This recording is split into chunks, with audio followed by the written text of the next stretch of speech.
The man didn't even knock. He walked straight into the territorial land office in Cheyenne on a Tuesday morning, dropped a leather satchel onto the clerk's desk, and said, "Record these deeds by noon, or I'll have your job and your house by Friday." The clerk, a nervous young man named Prescott, who had 3 children and a sick wife, looked at the documents inside and went pale. Every deed bore a forged signature. Every parcel of land belonged to someone else. And the man standing across from him, silver-haired and dressed in a coat that cost more than Prescott earned in 6 months, was Harlan Voss, the most powerful railroad financier west of the Mississippi, a man who had never once been told no in his life. Prescott recorded the deeds. He told himself he had no choice. And maybe he didn't. Well, if this kind of story, raw, dangerous, and full of people fighting back against power, is what you've been looking for, then subscribe to this channel right now and hit the bell so you never miss what comes next. Tap the like button and drop a comment telling me the city and country where you're watching from. I want to see exactly how far this story has traveled. Now, let's begin. The train from Denver arrived 40 minutes late, which gave Gideon Ashcroft exactly 40 more minutes to talk himself out of the whole idea. He stood at the far end of the Millhaven platform with his hat in both hands, turning the brim in slow circles the way he always did when he was thinking too hard about something he'd already decided. The platform was crowded for a Wednesday.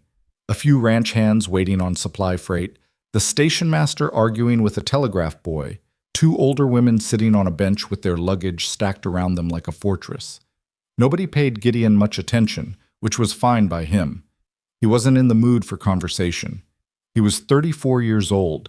He had a working ranch, 212 acres of solid Wyoming land, a barn that didn't leak anymore, and a house he'd rebuilt from the foundation up 3 years after the fever took his wife and his daughter in the same brutal winter. He had all of that. What he didn't have was any particular reason to walk through his own front door at the end of the day. That was the thought that had driven him, 8 weeks ago, to write a letter to the Continental Correspondence Agency in St. Louis. Not loneliness, he refused to call it that, but something closer to practicality.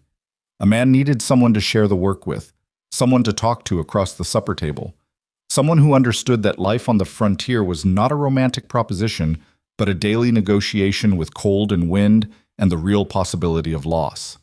He had written the letter in plain, direct language, describing himself honestly, not handsome, not wealthy by any grand measure, not particularly charming. He had listed what he could offer: a solid home, honest work, fair treatment, and what he expected in return: a woman who wanted a real life, not a fantasy of one. He had specifically noted that he was not looking for youth or beauty. He was looking for someone sensible. The agency had responded within 3 weeks. A woman named Vivian Hawthorne, 28 years old, originally from back east, currently in St. Louis. The letter that accompanied her name was brief and composed. Almost too composed, he thought, like someone who chose each word carefully. She had described herself as practical, self-sufficient, accustomed to hard work, and ready for a different kind of life. She had not included a photograph, which he'd found unusual. The agency had explained that she preferred to present herself in person. He had agreed to meet her. He hadn't asked more questions than that. Now the train whistle cut across the platform, and Gideon put his hat back on. The locomotive came in slow, brakes hissing, steam rolling up along the overhang of the station roof.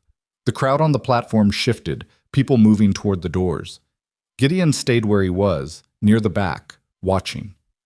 The first passengers off were a family, a father with 2 young boys, all 3 of them dusty and exhausted, then a pair of businessmen in suits, then an older gentleman with a walking stick, then a woman in a gray traveling dress who glanced around with the cautious expression of someone arriving somewhere unfamiliar. Then the platform went quiet, not silent. The train was still hissing, people were still moving, but a specific kind of quiet settled over the crowd the way it does when something unexpected happens and nobody's quite sure how to react. She stepped off the train last. She was tall, taller than most women Gideon had seen in Millhaven, with dark hair pinned beneath a deep blue hat and a traveling coat that had clearly cost more than anything in his house. She moved with the kind of stillness that comes from being raised to never rush, never stumble, never betray discomfort. She carried a single bag herself and held a folded piece of paper in her other hand. She was, without question, the most striking woman Gideon had laid eyes on in years, maybe ever. He heard one of the ranch hands near the freight door say, quietly, "Lord have mercy." Gideon stared at the paper in her hand. He could see, even from the distance, that it had his name written on it.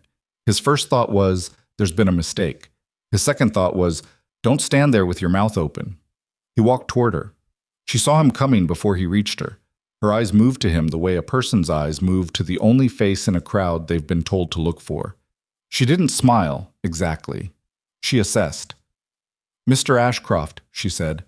Her voice was steady, low, and entirely too composed for a woman who had just arrived alone by train in the middle of Wyoming. "Miss Hawthorne," he said. She looked at him. He looked at her. Around them, the platform had resumed its noise, but several people were making no effort whatsoever to pretend they weren't watching. "You expected someone else," she said. It wasn't a question. "I expected—" He stopped. "The agency didn't tell me much."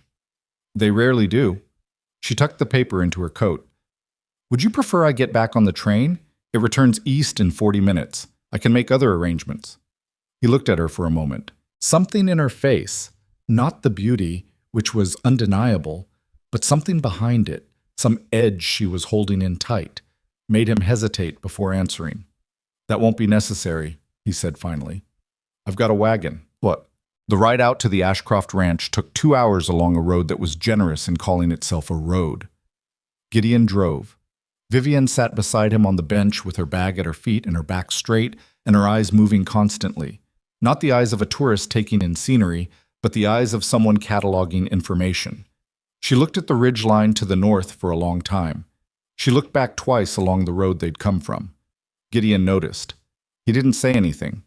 They talked after a while, stiffly at first, the way strangers do when they've been thrown together, and politeness requires some effort.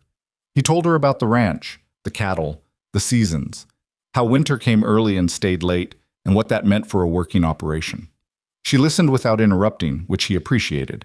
She asked 2 questions, both practical, both specific, and when he answered, she nodded in a way that suggested she was actually processing the information rather than just waiting for her turn to speak. She didn't volunteer anything about herself. He didn't push. Not yet. When they reached the ranch, he took her through the main house, a plain tour, nothing staged. He showed her the kitchen, the sitting room, the room that had been the spare and would now be hers, with a solid door and a lock. He pointed out where the water came in from the well, where the stove needed tending through the night in deep winter, where he kept the tools and where he kept the accounts. She stood in the doorway of her room for a moment, then turned and said, "It's solid."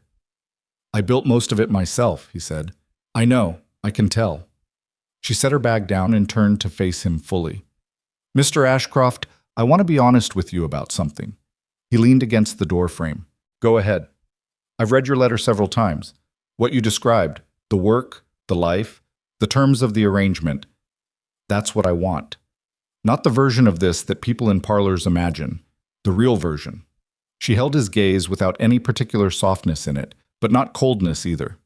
"I'm not here to be managed or watched over or told what I'm capable of. If that's going to be a problem, it's better to know now." He was quiet for a second. "I'm not in the habit of managing people," he said. She nodded once, as if that was the answer she'd been waiting for. "Then I think we'll get along." The first week was awkward in the specific way that 2 self-contained people are awkward when they're suddenly required to share space.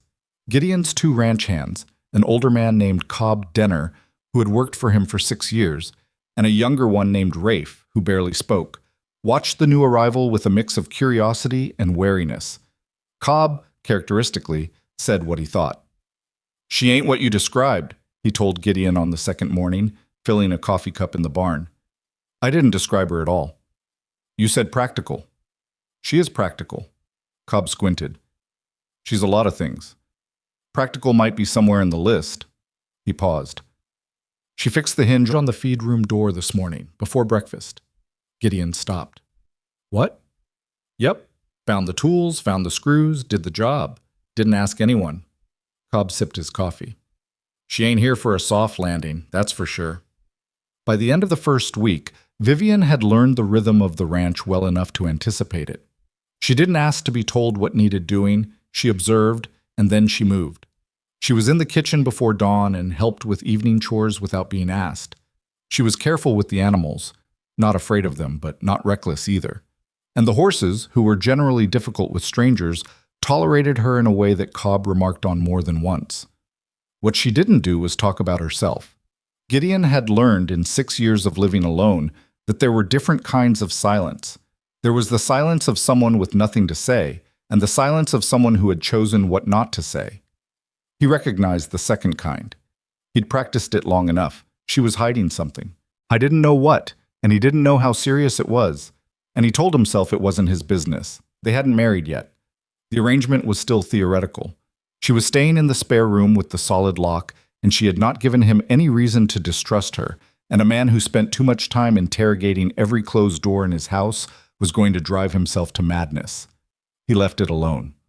It was on the 9th day that the first sign appeared. Gideon was coming in from the south pasture around supper time when he saw Vivian standing on the porch, completely still, looking out at the road. There was nothing on the road. No wagon, no rider, nothing but the wind moving through the grass. He tied up his horse and walked toward the house. She didn't turn until he was almost at the steps. "Everything all right?" he asked. "Yes," she said, too quickly. He looked at the road. Still nothing. "Thought you saw something?"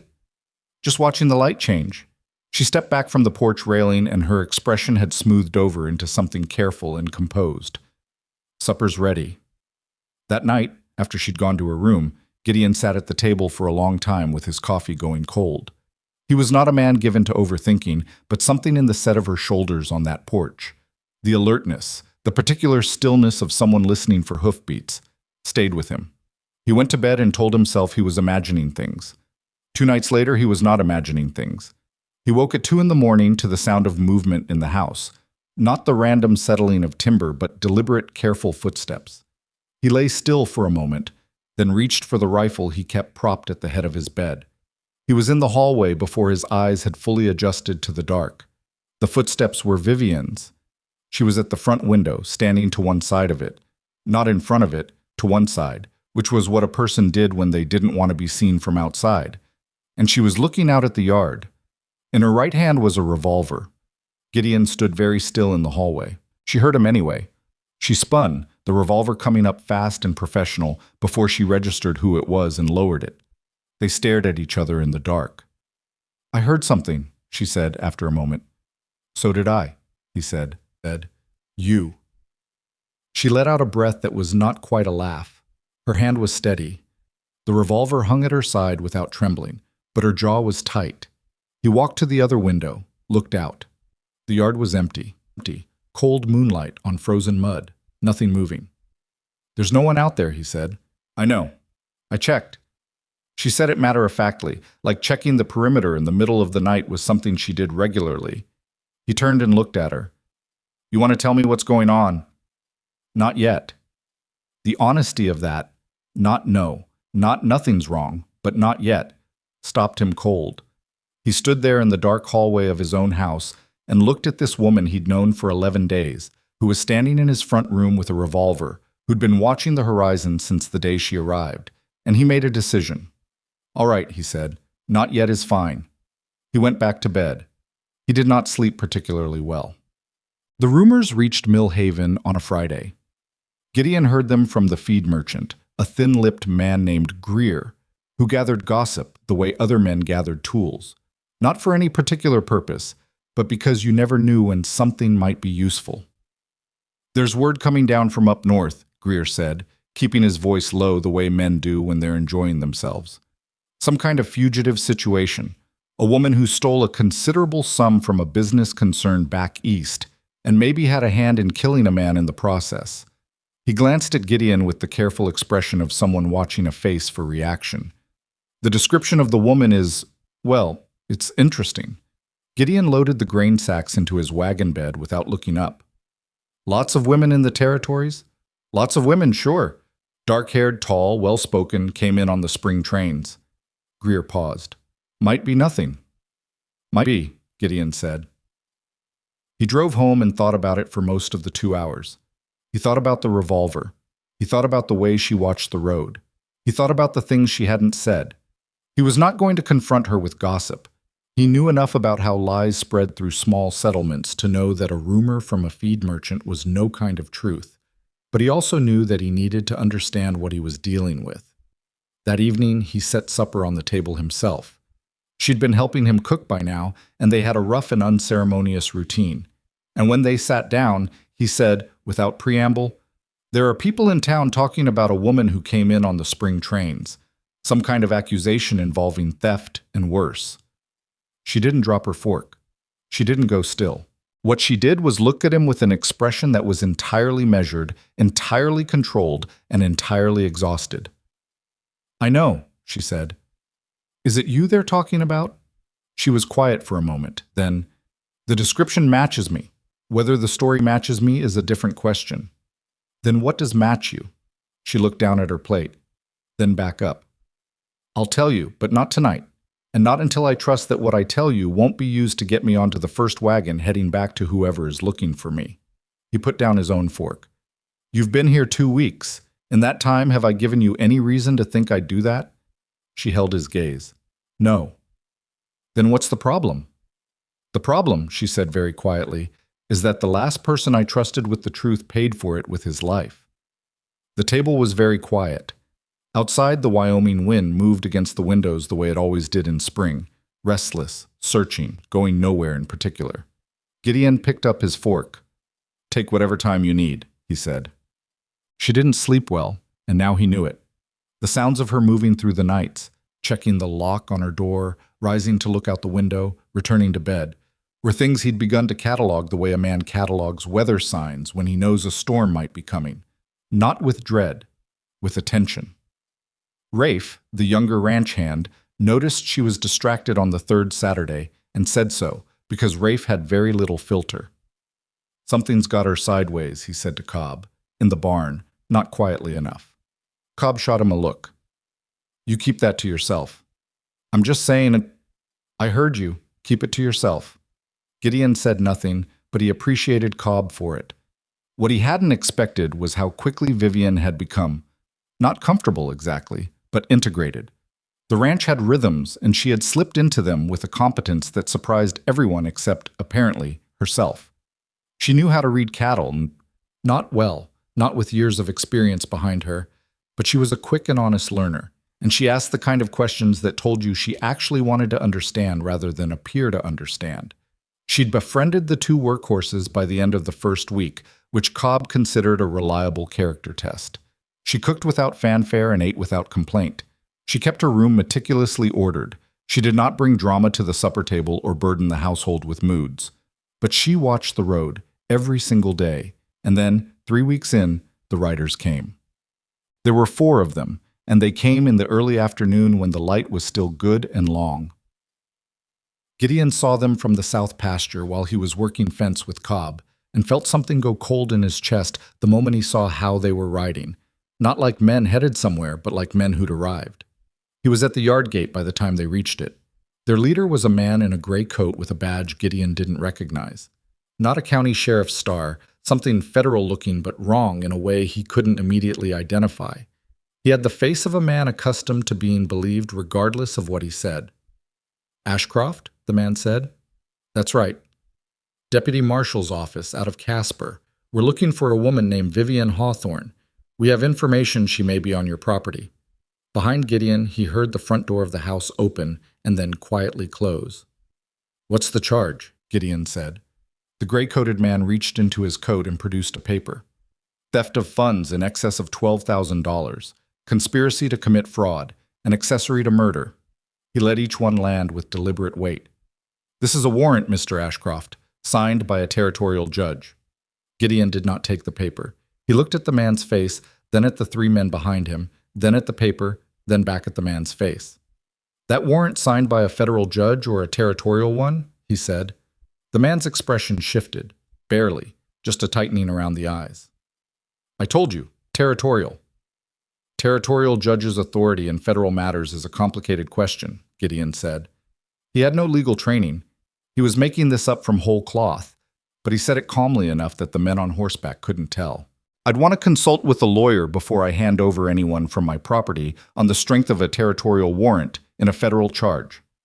The The gray-coated man looked at him for a long moment. "You're obstructing a lawful inquiry." "I'm asking a question," Gideon said. "I haven't done anything yet." "We have reason to believe the woman is dangerous." "Then I'd think very carefully about how you come onto this property," Gideon said. He said it without any heat at all, which was worse than if he'd said it with anger. Behind him, on the barn roof, Rafe had appeared from nowhere with his rifle across his knees. Cobb had materialized near the fence post to Gideon's left, also armed, also saying nothing. The riders looked at each other. The gray-coated man rolled the warrant back up slowly. "This isn't finished, Ashcroft." "I wouldn't expect it to be," Gideon said. He stood at the gate until they'd ridden far enough down the road that he couldn't hear their horses anymore. Then he turned and walked to the house. Vivienne was in the kitchen. She was standing at the counter with her arms crossed and her back to the wall, and she looked like a person who had spent time imagining this particular moment and had not found a way to make peace with it. "They'll come back," she said. "I know. When they do, they won't negotiate." "I know that too." She looked at him. "Gideon, you don't know what you don't know what you put yourself in front of." "No," he agreed. "But I know you didn't steal $12,000 and kill a man. I don't need to know the whole story to know that." She went very still. "How?" she said quietly. "Do you know that?" He thought about it honestly. "Because a person who's guilty of all those things doesn't sleep light and check every lock and carry a revolver like it's the most natural thing in the world," he said. "That's not guilt. That's surviving." She looked at him for a long time. Something moved across her face. Not gratitude, which would have been too simple, but something rawer and more complicated than that. "I need to tell you everything," she said. "Yes," he said. "You do." She pulled out the chair at the kitchen table and sat down. He sat across from her.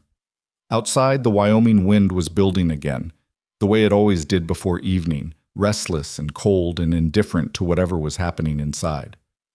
"My father," she said, "was a man named Edmund Hawthorne." She took a breath. "And 6 months ago, a man named Harlan Voss had him killed." The name landed in the kitchen like something dropped from a height. Gideon didn't move.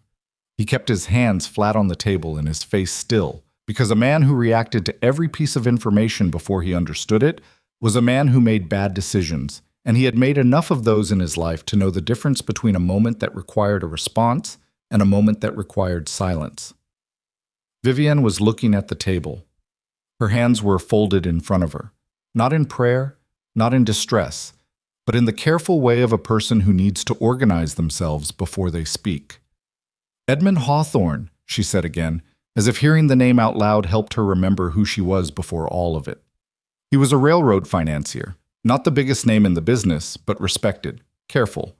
He built his money the slow way, which in that world made him unusual." She paused. "He also had principles, which made him dangerous."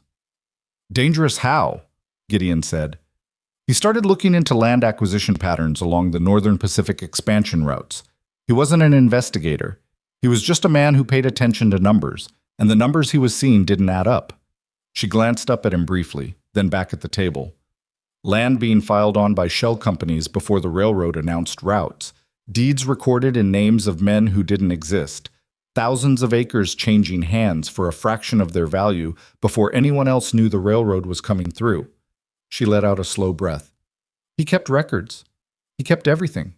He was meticulous about it. And Voss was behind it. Harlan Voss was at the center of it. But it wasn't just him. There were territorial officials, a judge in Casper, 2 men in the federal land office, a state senator. She looked at Gideon directly now. "My father documented all of it. Names, dates, amounts, copies of forged deeds. He spent 8 months building a case he intended to take to federal prosecutors in Washington." "What happened?" Her jaw tightened.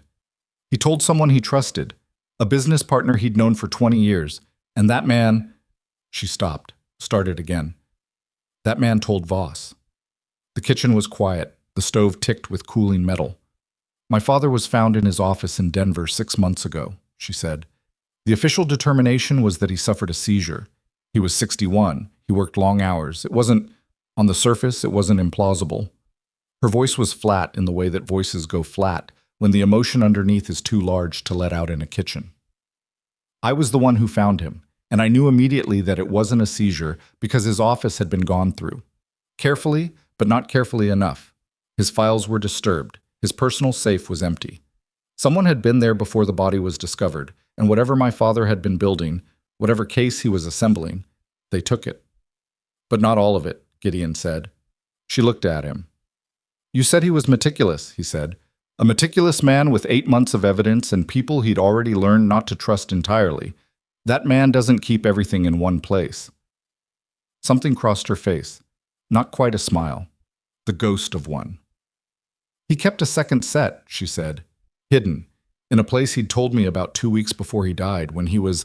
I think he knew he was being watched. I think he felt it closing in on him and wanted me to know, in case.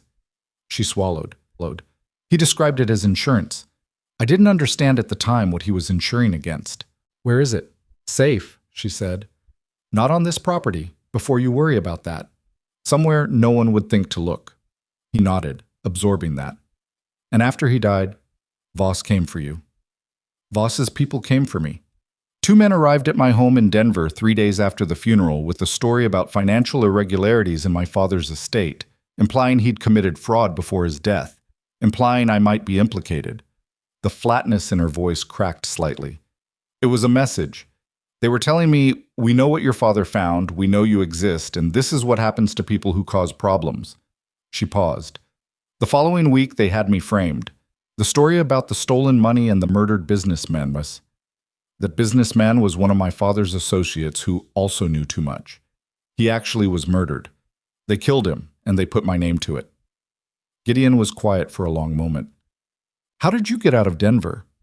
I had 48 hours between when I understood what was happening and when I believed they would move to arrest me. A woman I trusted, not a friend exactly, a woman who owed my father a considerable debt of a different kind, she helped me disappear. The Continental Correspondence Agency was her idea. She said that a woman arriving as a mail-order bride in a remote Wyoming ranch was a woman no one would think to look for. Vivian looked at him steadily.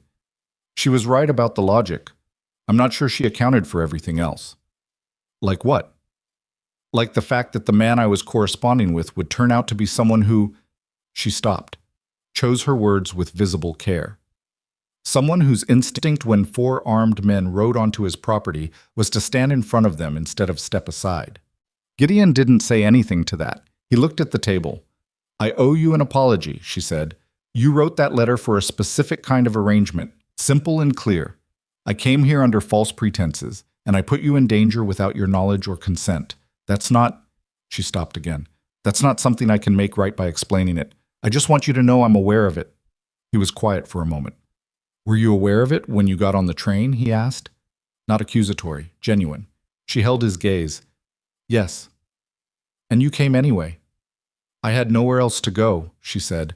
And I told myself that if he seemed like a decent man, I would find a way to tell him. And if he didn't, I would find a way to disappear before it became his problem. She looked at her hands. You turned out to be harder to read than most people. Most people would consider that a criticism. It's not, she said. He sat back in his chair, and the wood creaked under him, and for a while neither of them spoke. These men who came today, he said finally, are they Voss's people or actual law? The badge is real, the charge is not. Voss has enough influence in territorial courts to have the warrant issued on fabricated evidence. I suspect 2 or 3 witnesses have sworn to things that didn't happen. She said it without outrage. The outrage had burned through a long time ago. What was left was colder and more useful. They'll come back, as I said, and when they do, they'll have more authority and more men. How much time do you think we have? She thought about it. A week, maybe 10 days? They'll need to go back to Casper, report that I'm here but couldn't be extracted, and get instructions from whoever is coordinating on Voss's behalf in the territories. All right, Gideon said. She looked at him. All right? 10 days is enough time to think. He stood up from the table. You should sleep. You look like you haven't in a while. Gideon? She said his name like she was testing whether it felt appropriate yet. What are you going to do? He thought about it honestly, standing there in his kitchen with the wind against the windows and the lamp throwing uneven light across the room. I don't know yet, he said, but I'm not going to do nothing that I'm sure of. He went to bed. He did not sleep particularly well, but for entirely different reasons than usual. The next morning, he rode into Millhaven alone. He had three things he needed: information, time, and someone whose judgment he trusted outside the limits of his own. The first was available at the courthouse if a man knew the right questions. The second was not available at all. The third was, possibly, at the office of the Millhaven Courier, which occupied the narrow building between the hardware store and the assayer's office on the main street, and was run by a man named Chester Pruitt. Chester was 62 years old, had been running a newspaper in one frontier town or another for 30 years, and had the specific kind of honesty that comes from a lifetime of caring more about the truth of a story than the comfort of anyone involved in it. He was also, which was the relevant thing here, the only person in Millhaven who Gideon trusted to keep a confidence and think clearly at the same time. Gideon told him the outline. Not everything, not the documents, not the specifics of Vivian's father, but enough. He told him about the riders, about the warrant, about what he'd been hearing out of Casper. Chester listened without interrupting. When Gideon was done, the older man pulled a battered ledger from his desk drawer and flipped through several pages of handwritten notes. Harlan Voss, Chester said without looking up. Gideon went still. You know the name. I've heard it twice in 6 months. Once in connection with a land filing dispute up near the Montana line that one of my contacts up there wrote me about. Something irregular about deeds being recorded ahead of a rail expansion announcement. Chester closed the ledger. The second time was 3 weeks ago, when a territorial judge in Casper named Fielding started issuing warrants at a pace that made no sense for his caseload. Fielding is known, in certain circles, for having debts of a creative nature. He looked at Gideon over his spectacles. What kind of documents are we talking about? I don't know the exact contents, Gideon said. But if she's telling me the truth, and I believe she is, it's names, dates, evidence of forged deeds and bribed officials across several territories. Chester was quiet for a moment, tapping his pen against his desk. That kind of evidence, in the right hands, could end several careers and possibly land a United States senator in a federal prison. Which is why they want it back. And her. Yes. Chester looked at him steadily. What do you need from me? Right now? Nothing. I need you to know it exists so that if something happens to me, someone outside my property knows the situation. That's a grim way to put it. It's an honest way to put it, Gideon said. Chester nodded slowly. I have a contact at the federal land office in Denver. Not the man currently in the post. A retired clerk who kept copies of things he probably shouldn't have. He might be able to confirm some of what she's describing from the outside. He paused. I'll write him today. Discreetly. I'd appreciate it. Gideon. Chester waited until Gideon met his eyes. Be careful about what you're walking into. Men like Voss don't get to where they are by leaving loose ends. They get there by making sure anyone who becomes a problem stays small enough not to matter, or disappears. I know, Gideon said. You're a rancher in Wyoming, Chester said, not unkindly. You're not small, but you're also not large. Not yet, Gideon said. He rode home in the late afternoon with the sun at his back and his mind working in the methodical way it worked when there was a problem he couldn't solve by direct force, but needed to solve anyway. Slowly, from several angles, looking for the place where pressure could be applied without breaking everything. She was at the fence line when he got back, working with Rafe on a section that had been pulling loose from its post for a week. She had a hammer in her hand and dirt on her coat, and she was arguing in a composed and civil way with Rafe about the angle of approach for the post. And Rafe was holding his own with the quiet stubbornness of a man who knows his job but can feel himself being outthought. Gideon watched from a distance for a moment before he dismounted. She knew what she was doing with a fence post.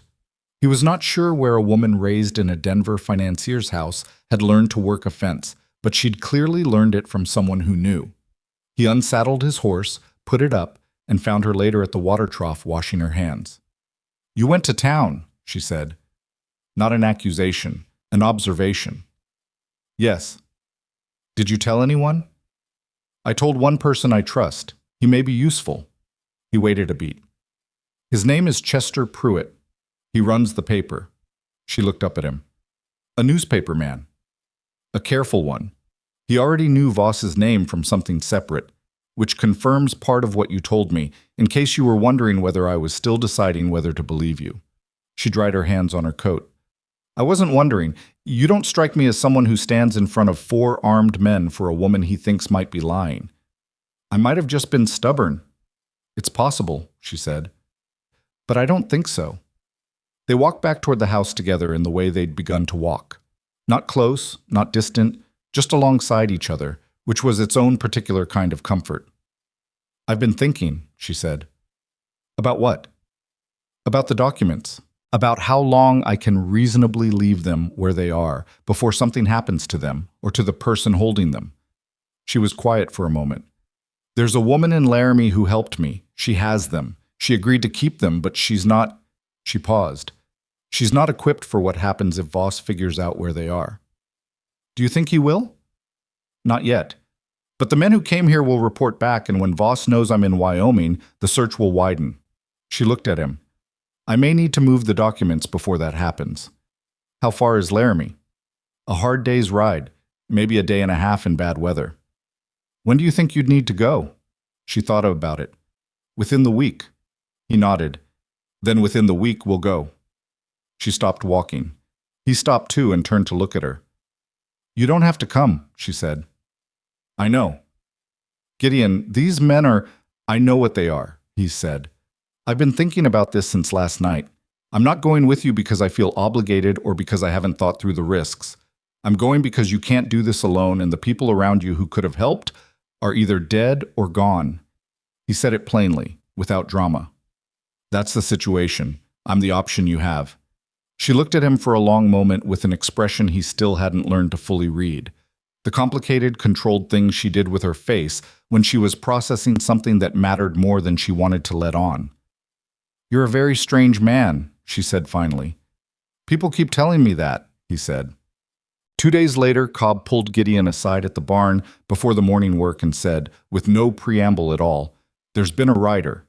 Gideon looked up from the bridle he was oiling. "When?" "Last night, late. I was up with the bay mare. She's been colicky. And I saw a man on the north ridge just sitting there watching the house." Cobb's voice was steady, but there was something behind it. "Sat there maybe 30 minutes, then rode back the way he came." "You get a look at him?" "Not enough. Dark coat. Good horse." Cobb paused. "He wasn't from around here. The way he sat. That's a man who knows how to watch." Gideon set down the bridle. The calculation he'd been running in his head revised itself.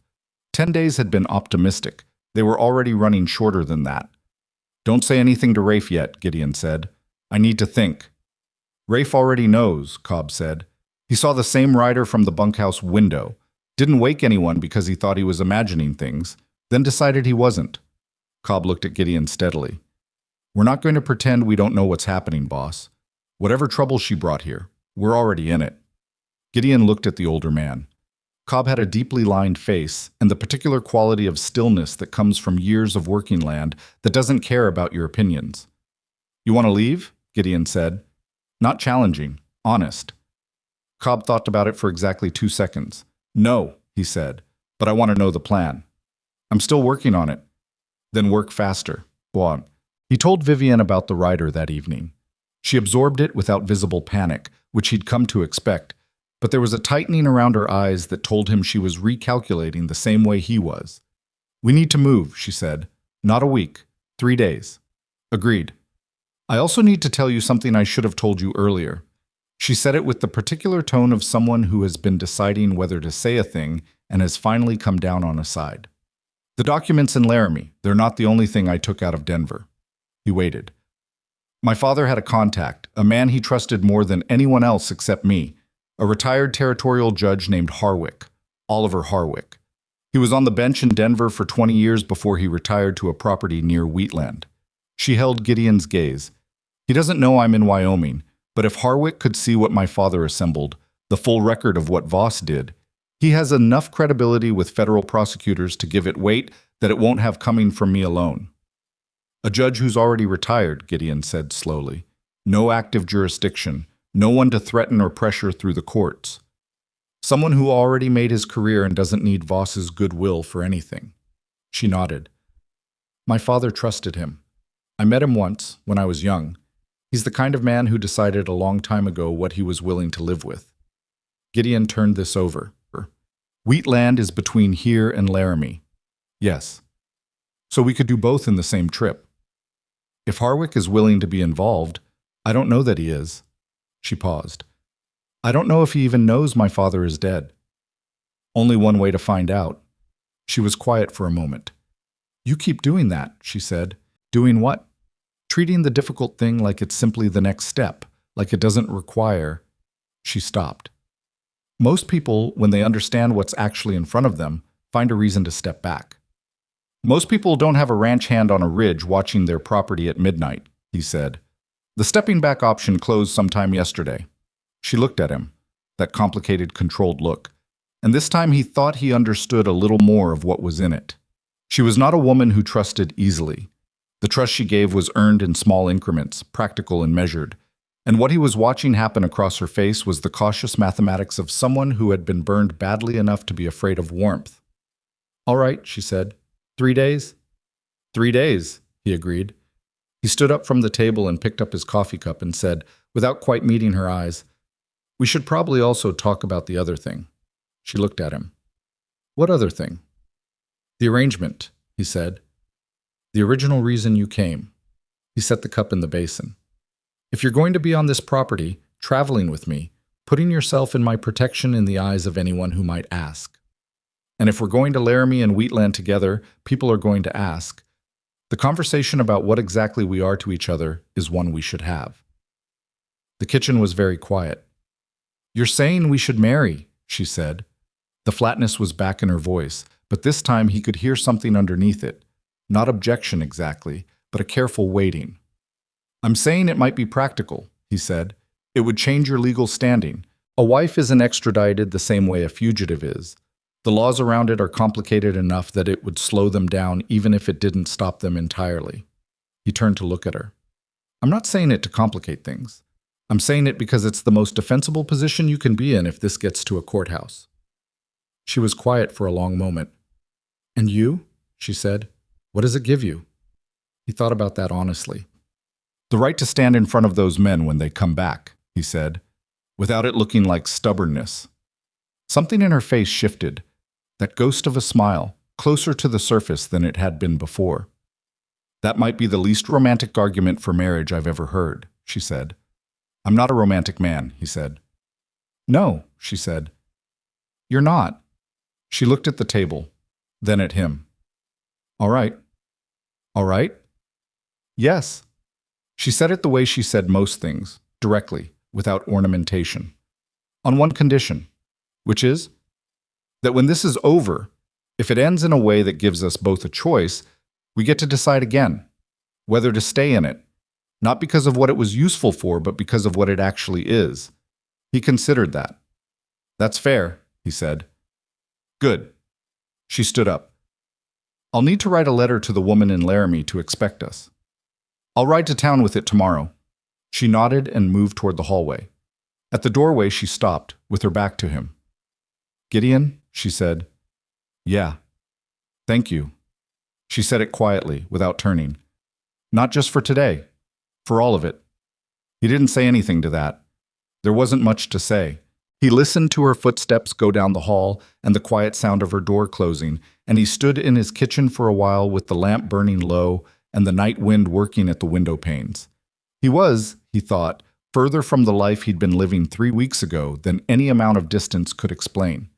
He was not entirely sure how he felt about that, but when he went through the possibilities of feeling otherwise, of her not being here, of having stepped aside at the gate when those men came, the feeling that rose up was not relief. That was something. He turned down the lamp and went to bed.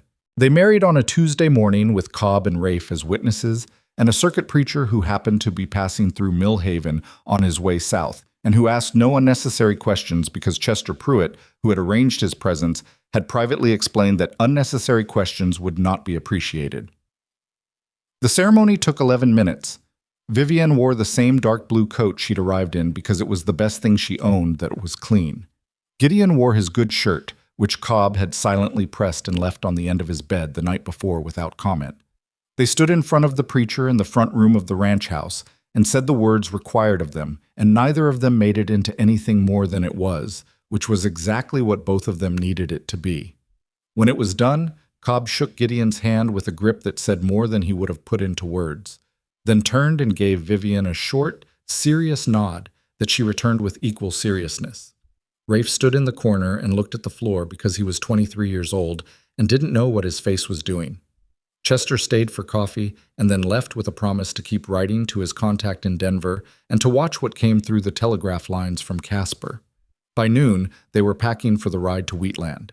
Vivian moved through it with the efficiency of someone who had learned to pack light under pressure. A single saddlebag. Her revolver, cleaned and loaded the night before. She had written the letter to the woman in Laramie. Her name was Agnes Colm, which Gideon filed away without pressing for more detail. And Gideon had ridden it to the post 2 days prior, receiving back a brief reply that said only, "I expected you sooner. Come carefully." They left before first light the following morning. Cobb and Rafe would hold the ranch. Gideon had given Cobb specific instructions about what to do if the gray-coated man returned, and Cobb had listened to all of it and then said, "I know how to handle a gate, boss," which was the entirety of his response. The ride to Wheatland was a day and a half of cold, open country. The spring had not fully committed yet. The days carried a thin warmth that the wind kept interrupting, and the nights were still hard. They rode mostly in silence, which by now had stopped being the cautious silence of strangers and had become something more practical, the silence of people who had learned that conversation wasn't always necessary to share space. They camped the first night in the lee of a rock formation that blocked the worst of the wind. Gideon built the fire small, visible only up close, and Vivian made coffee with the focus of someone who considered bad camp coffee a preventable tragedy. They ate what they'd packed and sat without talking for a while, which was fine. "You're worried about Harwick," she said eventually. Not a question. "I'm thinking about what happens if he says no," Gideon said. "If he says no, we go to Laramie, retrieve the documents, and figure out a different path." "Which path?" She was quiet for a moment, staring at the fire. "Chester's contact in Denver. Or we go above the territorial system entirely, take it directly to a federal prosecutor in Washington if we can get someone to carry it there. That's a long chain with a lot of points where something can go wrong." "Yes," she said. "That's why I'm hoping Harwick says yes." He looked at her across the fire. The light was unsteady, and her face was half in shadow, but he could see the particular set of her jaw, the one that meant she was carrying more than she was saying. "What happened to the business partner?" he said. "The one your father trusted." She didn't look up. "He left Denver the same week my father died. No forwarding address." "Voss's man?" "I don't know if he was placed there from the beginning or bought after the fact. Either way, it doesn't matter now." She wrapped both hands around her coffee cup. "What I know is that my father spent 20 years trusting that man with everything, and that trust is what got him killed." "Is that why you didn't tell me the full story sooner?" She looked up at that. Something complicated moved across her face. "You're very direct when you decide to be." "It's a direct question." "Yes," she said. "That's part of why." She paused. "The other part is that once I told you everything, your danger became real. Before that, you could have turned me in and walked away with clean hands. After, you couldn't unknow it." "I already couldn't unknow it," he said. "You walked off that train with it written all over you. I didn't know what it was yet, but I knew something was there." She was quiet. "I'm not saying I did everything right," he said. "I'm saying the ship had already sailed on clean hands." She almost smiled. Not quite, but close enough that he could see where it would have been. "I'm going to try to be less cautious," she said, "about telling you things." "I'm not asking you to be reckless," he said. "Just, if you know something I should know, tell me." "All right." She said it simply, without ceremony. Then, "There's one more thing." He waited. "The man who rode onto the ridge 2 nights before we left." Cobb's description didn't match anyone working for the Territorial Warrant Office. The gray-coated man's people are hired, they wear the badge as a convenience, but they report to a man named Decker. Silas Decker. He runs Voss's field operations in the territories. She held his gaze across the fire. Decker is not a man who stops. He's not like the men who came to the gate and were put off by legal questions. He's the one who gets sent when the first group fails. Gideon absorbed that. "You know him?" I know of him. My father mentioned his name twice in his notes. Men on 3 separate properties near the Montana line who wouldn't sell were found dead within 6 months of refusing, all attributed to accidents. She said it without inflection. Decker makes accidents. The fire crackled between them. Somewhere in the dark, something moved through the grass. A night animal, unconcerned with their problems. Then we don't come back to the ranch the same way we left, Gideon said. No, she said, we don't. They put the fire out and slept in shifts, which had been Gideon's suggestion and which Vivian had accepted without argument. She took the first watch without complaint and woke him cleanly at the midpoint of the night. And when he took over, she went to sleep with a directness that told him she'd learned long ago to sleep whenever the opportunity existed. He sat in the dark with the cold Wyoming night around him and listened to the land and thought about Silas Decker, who made accidents, and about what it meant to be a man with a 200-acre ranch and a working knowledge of cattle who was now squarely in the path of something much larger than any of that. He thought about it without flinching. That was the most useful thing he could do. Oliver Harwick's property outside Wheatland was a modest spread for a man who had spent 20 years on the bench. A small house, good fencing, a garden that showed someone's real attention. The man who opened the door was in his late 60s, with white hair cut short and eyes that had the particular quality of a person who had spent decades watching other people lie to him under oath and had become extremely good at knowing when it was happening. He looked at Vivian for a long moment. "Edmund's daughter," he said. Not a question. "Yes, sir," she said. "I heard about your father. I'm sorry." He said it plainly, without performance. "Come in." The house was warm and orderly. He sat them at a kitchen table that was covered in newspapers and correspondence, cleared a space without apology, and poured coffee from a pot on the stove. "You're in considerable trouble," he said to Vivian. "Yes. You have Edmund's records. Part of them. The rest are in Laramie." She looked at him steadily. "He told me about you. Near the end, when he knew things were moving against him, he said you were someone who had decided what you were willing to live with." Harwick was quiet for a moment. He looked at his coffee cup. "Edmund said that?" "Yes." "He wasn't wrong," the old man said slowly, "though I suspect he thought more of me than the situation warrants at times." He looked up at her. "What do you want from me?" "I want to know whether you'd be willing to look at the documents, to assess whether they constitute a prosecutable case against Voss and his associates." She paused. "And if they do, whether you'd be willing to carry them to federal prosecutors in Washington, or to someone who could." Harwick set his cup down. He looked at Gideon. "And who are you in all this?" "Her husband," Gideon said, "as of 2 days ago." Harwick looked at him for a moment with those judge's eyes. "You understand what you've stepped into." "Getting a clearer picture every day," Gideon said. The old man almost smiled. He turned back to Vivian.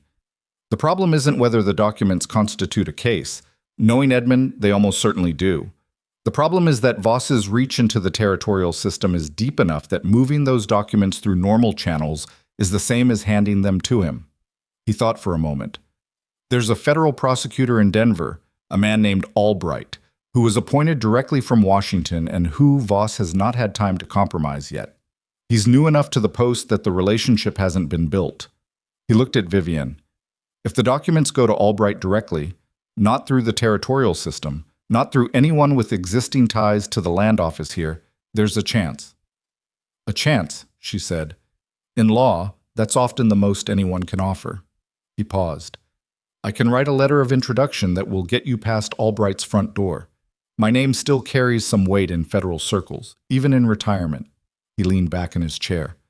"But the documents have to be in Albright's hands, not mine. I'm too visible, too known to Voss's people. If they see me traveling to Denver with papers, they'll know exactly what I'm carrying." "Then we take them," Gideon said. Harwick looked at him. "To Denver." "If that's what it takes." "That's a significant undertaking for a rancher from Millhaven." "I'm aware of that," Gideon said without irritation. Vivian was looking at the old judge with the careful expression she wore when she was weighing something serious. "Is Albright trustworthy?" "I knew him 15 years ago when he was a junior clerk in the federal office. He was principled then in the specific way that young men are principled before the world has offered them enough to make it uncomfortable." Harwick considered. Whether that held, I can't tell you with certainty, but he came up outside the territorial system, and he has no history with Voss or his associates. That's the most I can say. It's enough, Vivian said. Harwick nodded.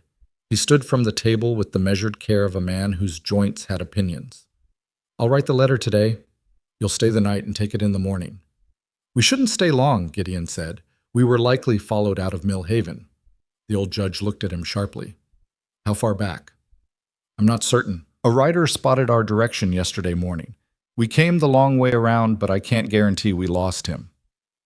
Harwick was quiet for a moment. He went to the window and looked out at the road with an expression that had shifted from the measured calm of a retired judge to something older and more alert. There's a way out of this property that doesn't go back through town, he said. South through the creek bed, then east. It joins the Laramie Road about 8 miles out. He turned from the window. I'd recommend using it. We will, Gideon said. They ate supper that evening around the same table, and it was a different kind of meal from the ones Gideon had been eating for the past weeks. Quieter, more deliberate, with the weight of what had been decided sitting between all three of them. Harwick told them 2 things over supper that he said he wanted them to know. The first was that Edmund Hawthorne had been a better man than most of the powerful men Harwick had encountered in his career, and that it mattered, in ways that were hard to quantify, that someone was doing this for him. The second was that he had a rifle, working legs, and no particular fear of whatever came next. And if anyone came to his property asking questions about a dark-haired woman and a Wyoming rancher, they would find the conversation unsatisfying. Gideon appreciated that. He slept better that night than he had in a week. They left at dawn with Harwick's letter sealed in oilskin and packed inside Vivian's bag, beneath everything else.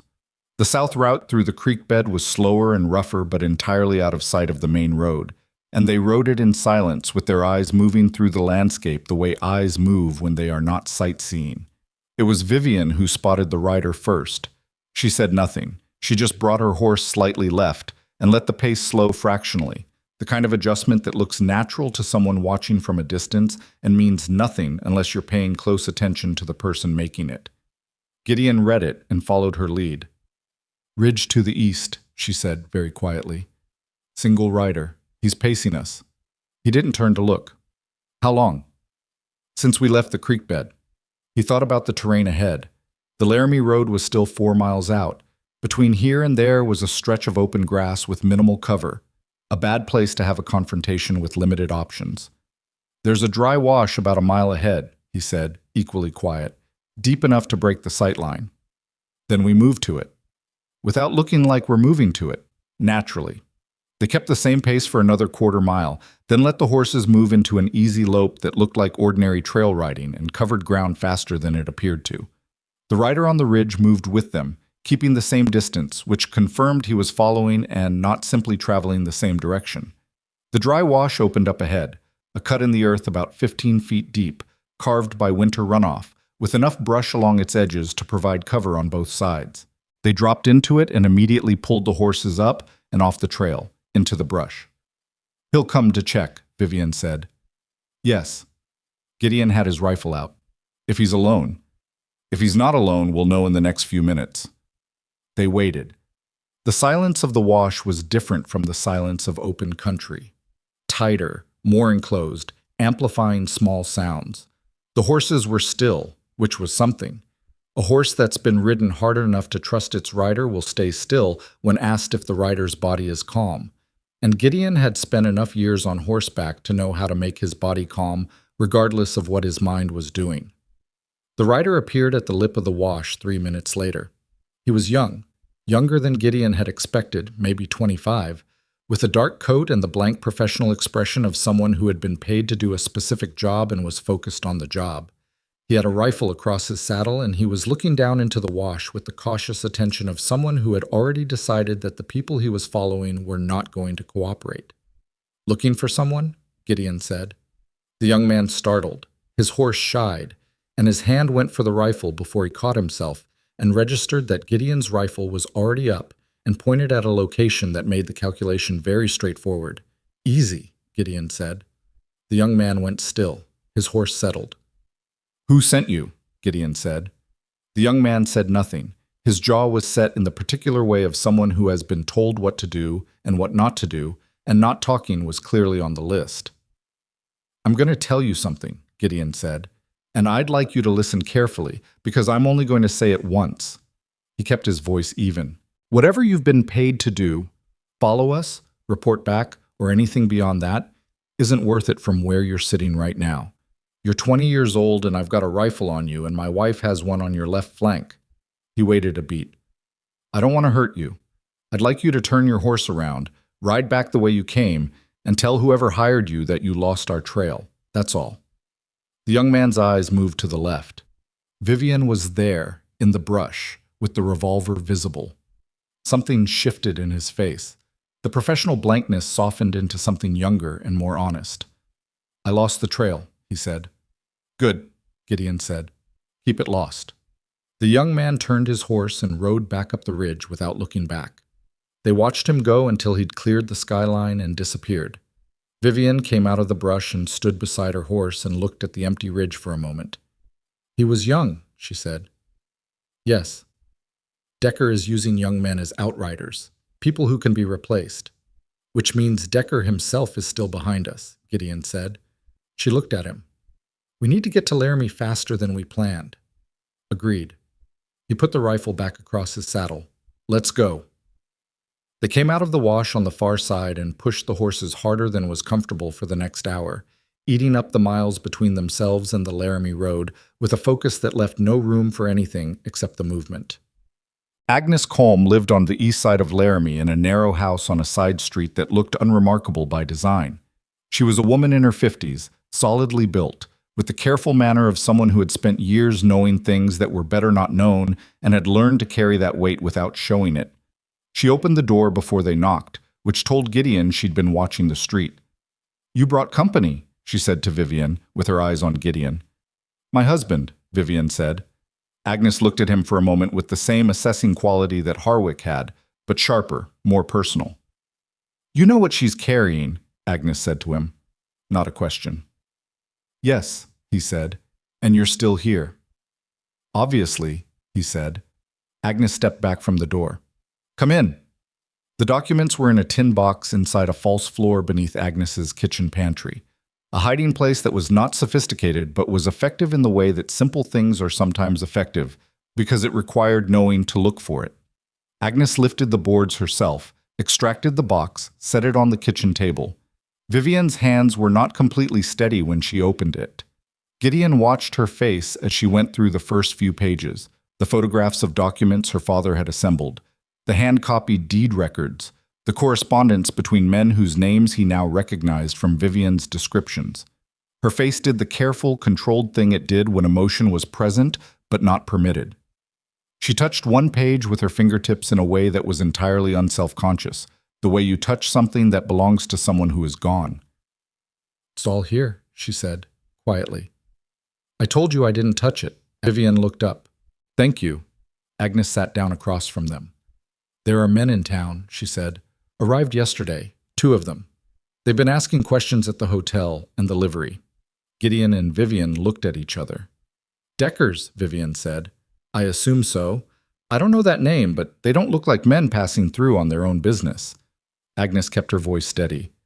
"If you found me, they may find me. Which means you need to leave today." "We were planning to," Gideon said. He looked at the tin box. "Is there anything in there we don't already know about?" Agnes looked at Vivian. Vivian looked at the box. "My father kept a separate sheet," she said. "A list of names.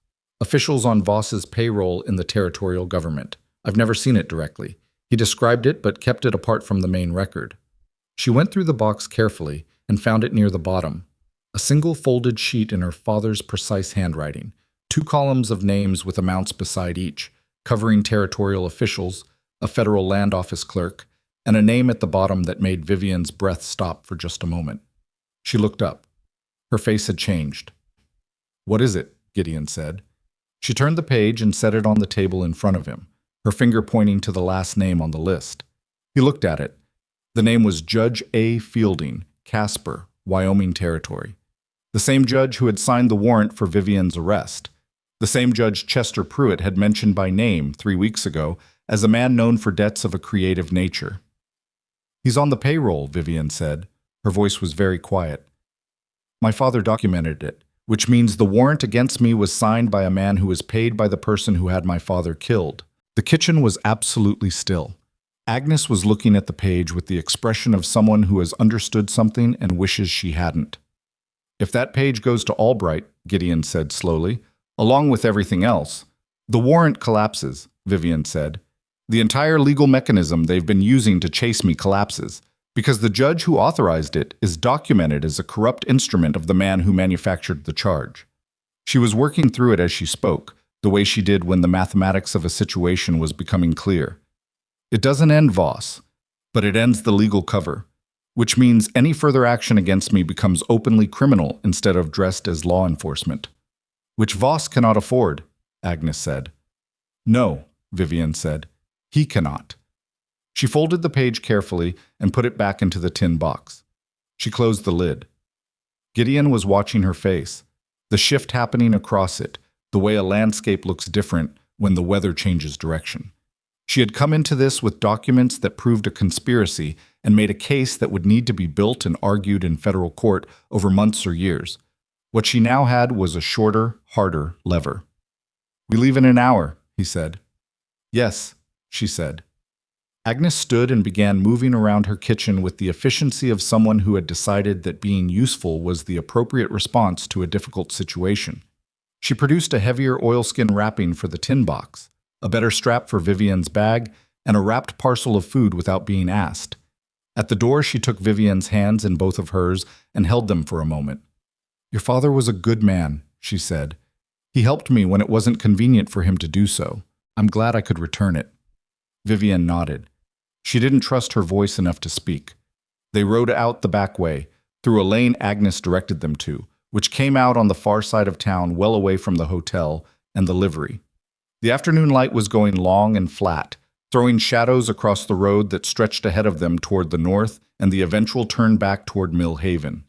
Gideon rode with his eyes moving and the tin box wrapped and secured in the saddlebag closest to his body. Vivian rode beside him with her revolver at her hip and her back straight. They didn't talk for a long time. Then she said, There's something I want to say. He looked at her. When this is over, she said. Not if. I want to stay. He kept riding. His eyes stayed on the road ahead. At the ranch, she clarified, as if there were any ambiguity about what she meant. I know the arrangement was contingent, the way I described it. A decision to be made again when there was a choice. She paused. I'm not asking you to decide anything now. I just wanted you to know where I stand so you're not surprised later. He thought about the right answer for a moment. He was not a man who said things that weren't true in order to be kind, and he was not going to start. I'd like that, he said. You staying? She nodded once, the way she nodded when something had been settled. They rode north with the tin box between them and the open Wyoming land stretching out in every direction, and behind them somewhere, at an unknown distance, Silas Decker was still coming. But for the moment, the road ahead was clear. They made it back to Mill Haven in 2 days, coming in from the west instead of the south, through country that added 4 hours to the ride, but kept them off the main road for most of it. Gideon's back ached from the extra miles, and his horse had developed a mild protest in its gait that would need attention, and none of that mattered because they arrived after dark with the tin box intact and no one on their tail that they could identify. Cobb was waiting at the barn. He didn't ask how it went. He took both horses and said, Chester Pruitt came by this morning, said it was important. He paused, unsaddling Gideon's horse with practiced efficiency. Also, the gray-coated man came back. Gideon stopped. When? Yesterday. Midday. 3 men this time, different badge, said they were from the U.S. Marshal's office out of Cheyenne. Cobb kept working, not looking up. I told them you were away on ranch business, and I didn't know when you'd be back. They looked around the yard, didn't push past the gate, and left. He finally looked up. Rafe kept the rifle where they could see it. They noticed. Good. They'll come back, Cobb said. The same words Vivian had used 3 weeks ago, and just as certain. I know, Gideon said. Vivian had already taken the bag inside. Gideon followed and found her at the kitchen table with the oilskin wrapping open, the tin box out, and the look on her face of someone doing inventory after a close call, checking that everything is still there, that nothing shifted, that the thing you carried through difficult country is still what you thought it was when you started. Cobb said Chester came, she said, without looking up. In the morning. Gideon poured water, drank it standing at the basin. We should hear what he has to say before we decide the next move. Agreed. She closed the box. The documents go somewhere other than this house tonight. He looked at her. If they come back with a proper federal warrant and enough men, she said, they can search the property. I don't want the box here when that happens. Where? She thought for a moment. The barn. Not in the main structure, underneath the grain floor. There's a loose section near the east wall. You found that? Third day I was here. She said it without apology. I look for things like that. He considered pointing out that most people didn't spend their first week in a new home identifying hiding places, and then decided not to, because the habit had clearly been useful, and criticism of useful habits was a waste of time. All right, he said, we'll move it tonight. Oh, Chester Pruitt arrived at the ranch the next morning before breakfast, which was unusual enough to tell Gideon it was serious before the man opened his mouth. He had ridden out himself rather than sending a message, which told the same story. He sat at the kitchen table with coffee and looked at both of them and said, My contact in Denver wrote back. He produced a letter from his coat and set it on the table. Gideon could see from where he sat that it was 2 pages, close written. The short version, Chester said, is that my contact was able to confirm, through retired land office records he kept copies of, that 6 of the names on the deed filings your father documented were fictitious entities registered to a holding company with direct ties to Harlan Voss. He looked at Vivian. Your father wasn't building a case on speculation. The structure he documented is real, and it's verifiable from outside his own records. Which means Albright will have 2 independent sources, Vivian said. Yes.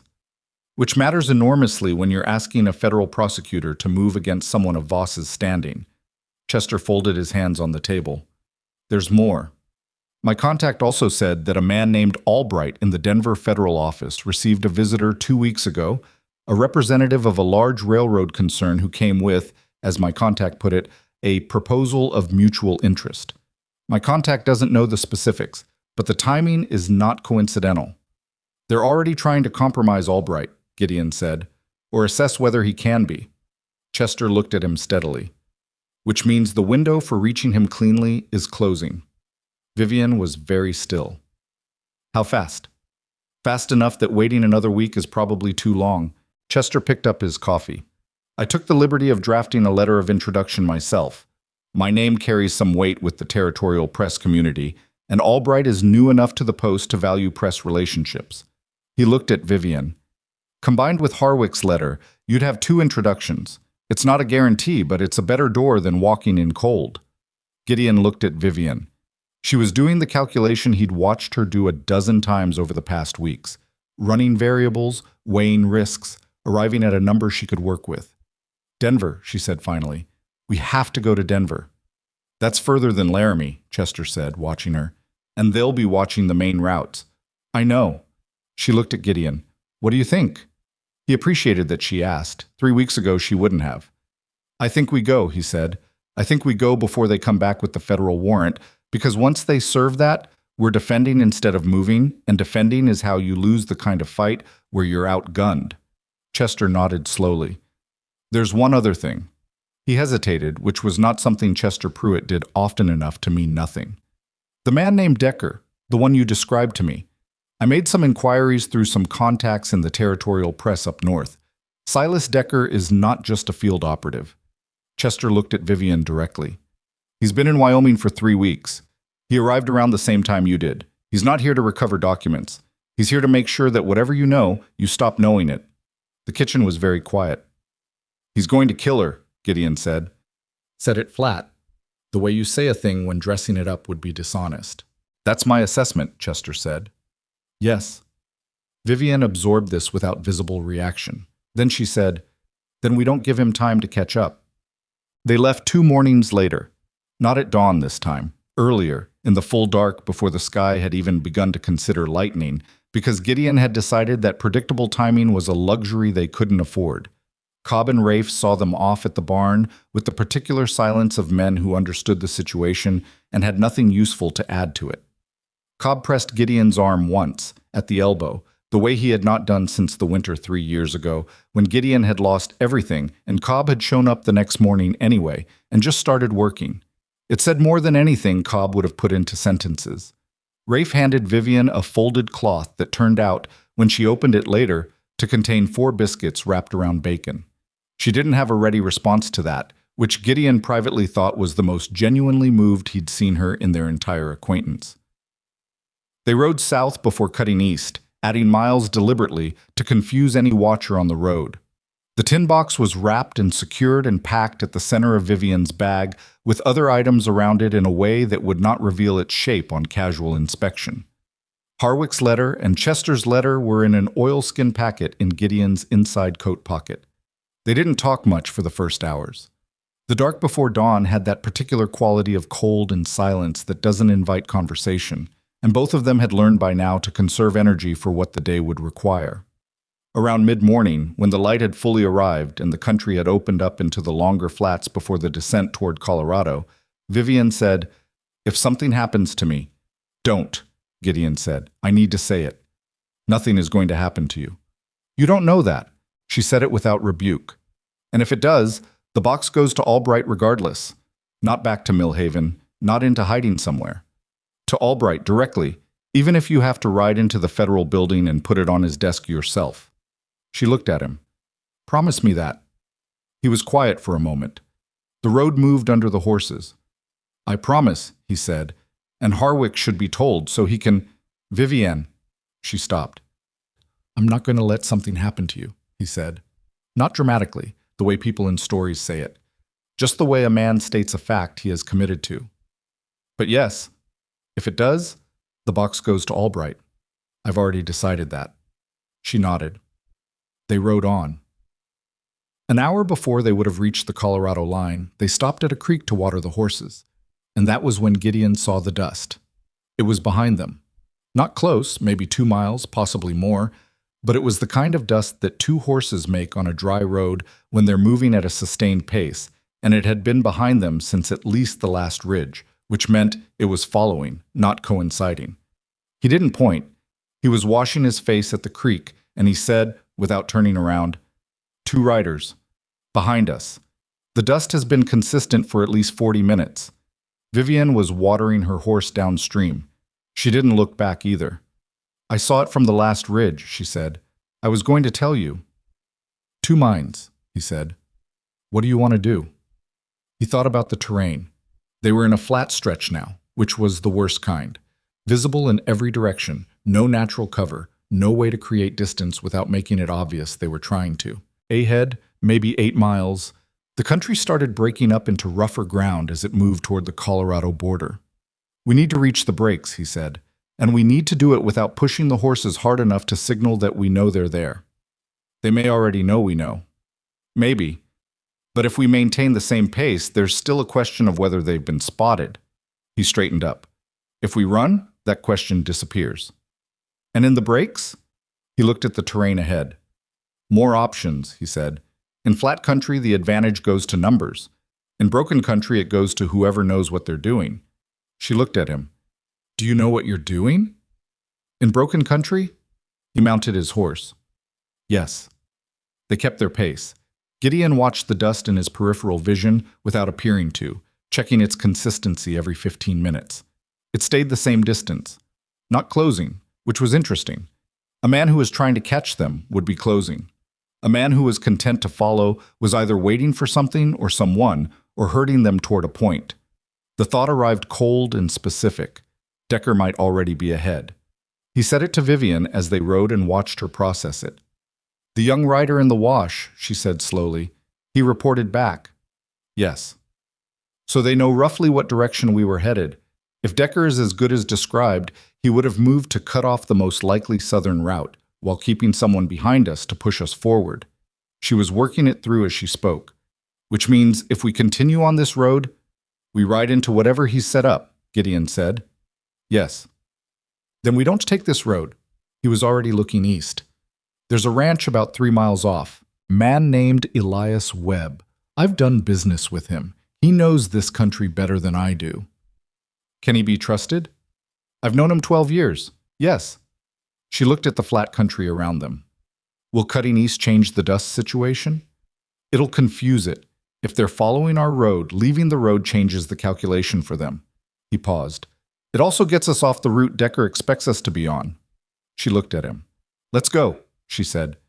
They turned east off the road without hurrying, keeping the change in direction as unremarkable as possible. Gideon watched the dust behind them and saw it slow, then stop. They'd been seen changing direction. Whatever the two riders decided to do about it, they had a few minutes before it became clear. Elias Webb's ranch appeared after 2.5 miles, a larger operation than Gideon's, spread across flat ground with a creek running the western edge. Webb himself was in the yard when they rode in, a broad-shouldered man in his 50s with a gray beard and the permanent squint of someone who had spent decades looking at open country. He recognized Gideon. He looked at Vivian. He said, "You look like you're moving with purpose." "We need to talk inside," Gideon said. Webb didn't ask questions in the yard. He was the kind of man who recognized that some conversations needed walls around them. He got them inside and got coffee going and listened to the short version of what Gideon told him. Not everything, but enough. With the same squinting, focused attention, he applied to everything. When Gideon finished, Webb said, "Harlan Voss." Something went still in Gideon. "You know him?" "Know of him. He's been trying to acquire land along the eastern edge of my property through a holding company for 2 years. Every time I say no, they come back with a lower number, like I'm supposed to be insulted into selling." Webb's jaw tightened. "2 of my neighbors sold under what I'd consider unusual pressure. One of them moved his family to Utah and hasn't been back." He looked at Vivian directly. "What kind of documents are we talking about?" "The kind that put Voss and his associates in front of a federal prosecutor," she said.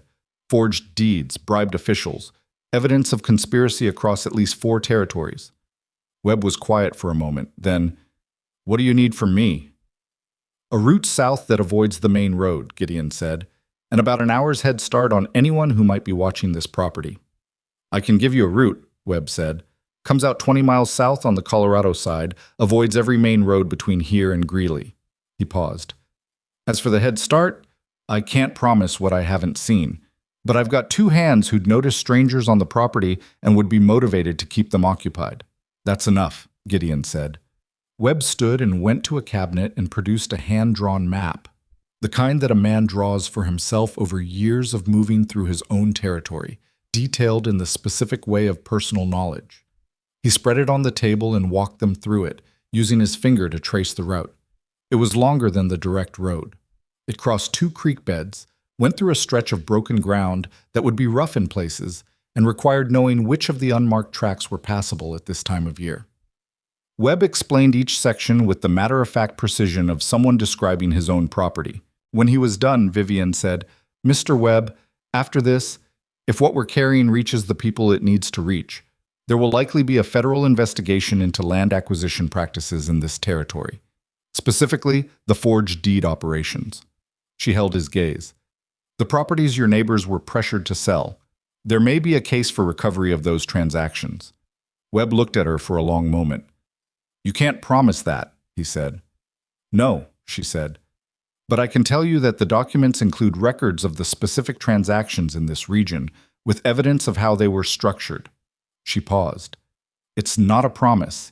It's information." Webb nodded slowly. He went to the door and called out for his hands. While they waited, he looked at Gideon and said, "She always this direct?" "Generally," Gideon said. "Good quality," Webb said. They left through the back of the property with Webb's map memorized, and 30 minutes of lead time purchased by Webb's hands, manufacturing a plausible mechanical problem with a wagon that would need to be moved from the access track before any riders could enter the main yard. It was not sophisticated, but it was enough. The route Webb had given them was everything he'd described, rough in places, slow in others, and entirely invisible from the main roads. They moved through it without talking, except when the terrain required coordination, and the hours went by in the particular way that hours go by when you're focused entirely on the immediate and there is no room for anything else. They crossed into Colorado in the late afternoon. The country changed subtly. The same flat and open land, but the light was different at the end of the day. Something in the angle of it that Gideon couldn't have explained but felt.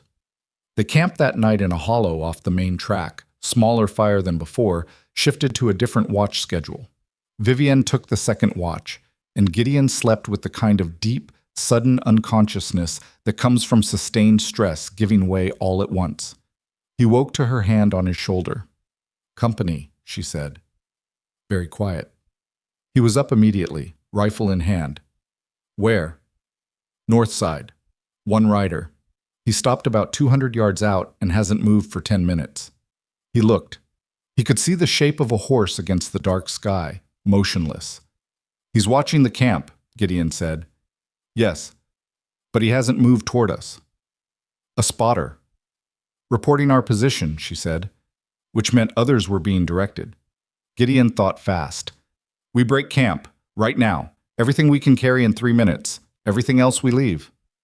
"In the dark?" "The horses know the ground better in the dark than we do in the light. We move south, fast, and we don't stop until we're in Greeley." She was already moving. They broke camp in less than 3 minutes. Not clean, not organized, but functional. They left the fire, the blankets, the camp kit. They took the horses and the bags and the tin box, and they rode south into the dark at a pace that was faster than comfortable and necessary. Behind them, after about 10 minutes, they heard hoofbeats. More than one horse, moving fast. "Don't stop," Gideon said. They didn't stop. What followed was not the kind of chase that happens in stories where everything moves at exactly the right speed and the geography cooperates. It was a hard, dark, disorienting run through country they didn't know, following the shape of the ground by feel and the stars by habit, with the sound of pursuit rising and falling behind them, depending on the terrain between. Vivian rode with her body low and her revolver loose in its holster, and Gideon rode ahead of her on the better horse, clearing the path as much as he could read it. They crossed a creek, and the cold water came up to the horses' chests and slowed everything for 30 seconds that felt like several minutes. And then they were out the other side, and the ground firmed up, and they pushed again. The hoofbeats behind them fell back at the creek. They kept riding. An hour before dawn, the lights of Greeley appeared on the flat horizon, the particular low, spread glow of a working town in the middle of the night, which was the most welcome sight Gideon could remember in years. They came in from the north and went directly to the livery, which was staffed by a nightman who looked at 2 road-filthy riders and their blown horses with the professional indifference of someone who had seen worse. Gideon paid for stabling and water and asked for the location of the nearest hotel that would rent rooms at 4 in the morning without requiring explanations. The nightman gave it to him without comment. They walked to the hotel. They got 2 rooms because appearances in a public place still mattered. Vivian went to her room and Gideon went to his, and he put the tin box under the bed and lay down on top of the blankets without taking off his boots and stared at the ceiling.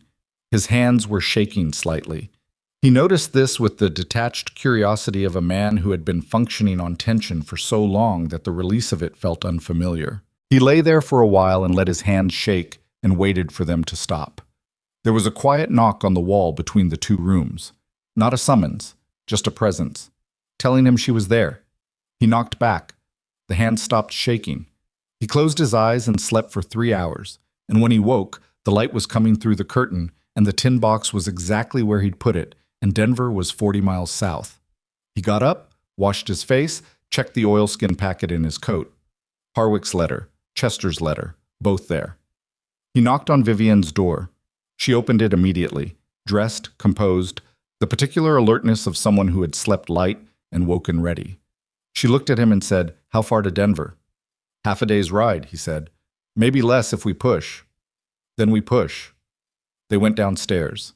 They ate in the hotel dining room sets, real food, at a table, with other people around them going about ordinary morning business, which felt strange in the specific way that ordinary things feel strange when you've been outside ordinary circumstances for long enough. Vivian ate with focus and without conversation, which Gideon had learned meant she was thinking hard. Over coffee, she said, "Decker's people were good last night, better than the men who came to the ranch." "Yes." "Which means Decker is closer than he was." She looked at him. When we get to Denver, we don't have a time for a careful approach. We go directly to Albright's office. We don't wait for an appointment. We don't leave the documents anywhere. We go directly in. And if he's not there, we wait in his office until he is. She said it with the flatness of someone who has decided that patience is also a form of force. The letters get us past his staff. Once we're in front of him, the documents speak for themselves. And if someone is watching the federal building, she looked at him across the table. Then they see us walk into it with the documents, and they know it's already done, and doing anything to us becomes pointless instead of useful. She paused. Decker makes accidents for people who haven't yet delivered the thing he's trying to prevent. Once it's delivered, we stop being useful targets. Gideon thought about this. That's a cold way of looking at it. It's the accurate way, she said. I've had 6 months to think about how these people operate. They are not sentimental. They are not vindictive for its own sake. They are practical, which means once the practical purpose for harming us disappears, the incentive does too. He considered arguing and decided she was right. All right, he said. We go straight in. She finished her coffee and set down the cup. There's something else, she said. He waited. I need you to know... She stopped. Started again, which was unusual for her. She was a woman who typically knew what she was going to say before she started saying it. Whatever happens in that office today, however Albright reacts, whatever comes next. She looked at the table for a moment, then at him. I don't regret any of it. Not the train, not Millhaven, not any of the choices I made that brought me to your gate. She met his eyes directly. I needed you to know that. He was quiet for a moment. He thought about the 11 days before she'd told him anything, about the kitchen table and the lamp and her voice going flat when it was the only thing keeping her together, about the fence post and the early mornings, and the way the horses trusted her, and the way Cobb had given her a nod on the wedding morning that meant more than he would ever say. Neither do I, he said. She nodded. Once. They paid for their meal and walked out into the Colorado morning, and the road to Denver lay ahead of them, flat and direct and 40 miles long. The tin box was in Vivian's bag. Harwick's letter and Chester's letter were in Gideon's coat. They rode south. Denver arrived the way cities arrive when you've been living in open country for too long. All at once, and louder than you remembered. They came in from the north on a road that thickened gradually with wagon traffic and foot traffic, and the particular noise of a place where too many people were trying to do too many things at the same time. Gideon had been to Denver twice before, both times for cattle business, and he had not loved it either time. It was not a city built for people who preferred to see the horizon. Vivian rode through it with her eyes moving in the old way, cataloging, measuring, noting the exits. She had been here before, of course. This was the city where her father had died, where her life had come apart at the seams 6 months ago. And she rode through its streets now with the specific tension of someone returning to the place where the worst thing happened, carrying the thing that might make it mean something. The federal building was on the main avenue, a solid, unornamented structure that communicated authority through mass rather than decoration. They left the horses at a livery 2 streets over and walked, because arriving on horseback at a federal office looked like what it was. Gideon carried the tin box inside his coat. It was awkward but manageable. Vivian carried the oilskin packet with the letters. At the door she stopped. He looked at her. 6 months ago I left this city running, she said. Not to him specifically, to herself, or to the air, or to the version of herself that had stood on a train platform with nothing but a false name and a box of evidence and the sheer animal need to survive. I told myself if I ever came back, it would be because I had something that mattered. You have something that matters, he said. She looked at him. Then she straightened her coat, tucked a strand of hair back under her hat, and walked through the door. The interior was federal office standard. Wooden floors, high ceilings, the smell of paper and lamp oil, a clerk behind a long counter who looked up with the reflexive wariness of a man whose job was to keep people from getting where they wanted to go. Vivian put Chester's letter and Harwick's letter on the counter before the clerk could speak. We need to see Thomas Albright, she said.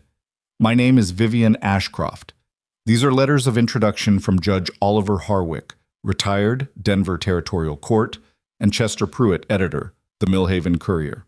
She said it the way she said everything important, without preamble, without apology, without leaving room for a redirect. Please tell Mr. Albright that what we're carrying concerns a federal land fraud conspiracy involving forged territorial deeds, bribed officials, and at minimum one death that was recorded as natural causes. The clerk looked at the letters, looked at her, looked at Gideon, who was standing slightly behind her, and said nothing, because she was doing fine. Mr. Albright has appointments. Tell him anyway, she said. The clerk went away. They waited standing because sitting would have felt like a concession. 7 minutes later, the clerk came back and said, without quite meeting their eyes, "This way." Thomas Albright was 38 years old and looked like a man who had come to the frontier expecting it to be more organized than it was. He had the slightly harried quality of someone good at his job in an environment that kept introducing variables his training hadn't covered. I was standing when they came in, which meant the letters had made an impression. He looked at Vivian first, then at Gideon, then at the letters in his hand. Judge Harwick, he said, is not a man who writes letters of introduction casually. No, Vivian said, he isn't. Sit down. He gestured to the chairs across his desk. They sat. He sat. He set the letters down and folded his hands. Tell me what you have. Vivian told him. The same way she had told Gideon, direct, organized, starting with her father, moving through the structure of what Edmund Hawthorne had documented, and arriving at the specific names and the specific nature of the evidence in the tin box. She spoke for 12 minutes without interruption, and Albright listened the way a man listens when he's genuinely paying attention and has enough knowledge of the subject to know what is and isn't significant. When she finished, he was quiet for a moment. The warrant against you, he said, signed by Fielding and Casper. His name and a documented payment amount are in the records, she said, in my father's handwriting, with a corresponding entry in the financial ledger he maintained. Albright looked at his desk, then at her. If what you're describing is accurate, it's accurate, she said, but you should look at it yourself before you decide that. He almost smiled at that. Yes. He stood. May I? She put the tin box on his desk. He opened it with the careful hands of a man who understood that what he was looking at was evidence and needed to be treated as such. He went through the first several pages without speaking. Then he stopped at one page and read it twice. Then he went back to an earlier page and compared something. Gideon watched Albright's face and saw the specific moment when a man who was considering a thing became a man who had decided a thing. It was not dramatic, it was a small settling, the set of the jaw, the quality of stillness in the hands. I need to bring in my senior investigator, Albright said, and I need you both to remain in Denver until I've had time to evaluate this properly. He looked up at Vivian. The warrant from Casper. As of this moment, I am issuing a federal hold on that document pending investigation of the issuing judge. That does not eliminate it, but it suspends any enforcement authority. Vivian let out a breath. Not dramatic, small. The kind of breath that happens when something you've been holding for 6 months is allowed, briefly, to rest. How long will the evaluation take? Gideon asked. 48 hours minimum, Albright said, possibly 72. I need to verify independently what I can before I move on anyone named in these documents, because if I move too early and any of it doesn't hold, it holds, Vivian said. I believe you, Albright said, but believing isn't the same as proving, and proving is what I need to do this right. He looked at her steadily. Mrs. Ashcroft, I want to do this right. Not fast, right. She held his gaze for a moment. All right, she said. Albright called his clerk back and arranged for a statement to be taken. Both Vivian and Gideon, separately, the formal record of how the documents had come to be in their possession, and the chain of custody from Edmund Hawthorne's hidden copy to this office. It took 3 hours. The investigator, a quiet man named Strand, who asked precise questions and wrote everything down in a hand so small it was almost illegible, treated the whole proceeding with the serious attention of someone who understood what it amounted to. When it was done, Albright walked them to the door himself. Where will you be staying? He asked. Gideon named the hotel 2 streets from the livery. Don't leave Denver without telling us, Albright said. And he paused. He seemed to be deciding whether to say the next thing. He said it anyway. Be careful tonight. If the people behind this know you came here, they may already know, Vivian said. Then be careful, Albright said. That night in Denver was the longest night of the entire journey, which was saying something, given the nights that had preceded it. They had rooms at the hotel. They ate in the dining room. They sat across from each other at a small table and ate food that was better than anything they'd had in 2 weeks, and neither of them tasted much of it, because the thing that had been driving them forward for so long had been handed off, and now there was nothing to do but wait. And waiting is its own particular kind of hard. "Tell me something that has nothing to do with any of this," Vivian said, midway through the meal. He looked at her. "Like what?" "Anything. What the ranch looks like in summer. What you grow besides cattle, something ordinary." He thought about it. "The east pasture goes green in June in a way that doesn't look real," he said, "like someone painted it. The grass comes up fast, and the creek runs clear, and the mountains are still white-capped, and for about 3 weeks it's the most honest-looking country I've ever seen." He paused. "I built a porch on the south side 2 summers ago. Never had a reason to sit on it in the evening before." She looked at him. "Now I might," he said. She was quiet for a moment. "I've never had a porch," she said. "Growing up, we had terraces, which is a different thing entirely." "How so?" "A terrace is meant to be seen from. A porch is meant to see from." She said it like she'd only just realized it. They're opposite directions. He thought about that. "That's true," he said. She picked up her fork and went back to eating, and the conversation shifted to smaller things. What Cobb would have done with the horses in their absence. Whether Rafe had managed not to say anything catastrophically unfiltered to anyone in Millhaven while they were gone. What the spring calving would look like if they got back in the next week. Ordinary ranch conversation, the kind that happens between people who share a life. Gideon noticed, eating his supper in a Denver hotel with his wife across the table, that this was the first meal they'd had where neither of them was watching the door. He did not say this out loud. Some observations are better kept. After supper, he walked to the perimeter of the hotel block before he let himself sleep. Old habit, no apology for it, and found nothing concerning. He knocked on the wall between their rooms when he was back and got a knock in return and closed his eyes and slept. He woke once in the night to a sound that turned out to be nothing, lay awake for 20 minutes thinking about Decker and whether Decker's calculation had changed now that the documents were in federal hands, and came back around to the same conclusion Vivian had reached on the road. The practical incentive was gone, which didn't mean the man was gone, but it changed what he was likely to do.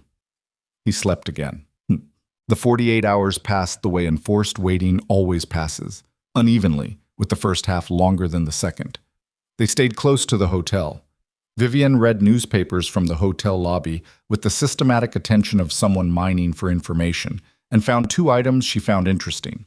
A brief notice about land filing disputes in the Northern Territories that had reached territorial court, and a shorter item about a federal inquiry into the conduct of several territorial judges that had been initiated by the Denver federal office and was currently described only as ongoing. She showed Gideon the second one. 48 hours, he said. Albright moves quickly when he decides to move, she said. On the afternoon of the second day, a message arrived at the hotel desk from the federal building. It asked them to come at 3 o'clock. Albright's office was fuller when they arrived. Strand, the investigator, was there. A second man, older, who was introduced as the regional federal supervisor, a man named Cole, who had come down from Cheyenne and who looked at Vivian with the focused attention of someone reviewing a file he'd been reading for hours. Albright stood again when they came in. "Sit down," he said, and then, "The documents are verified." He said it plainly. Not as an announcement, not with ceremony. Just the fact, delivered directly, because it was the fact they needed. Vivian sat very still. "My investigator spent 40 hours cross-referencing the deed records in your father's documentation against the Territorial Land Office records we have access to here. Every forged deed he documented corresponds to a filing we can trace to fictitious entities. The financial records match disbursements that appear in the territorial accounts under different labels." Albright folded his hands. "Judge Fielding in Casper has been suspended pending investigation as of this morning.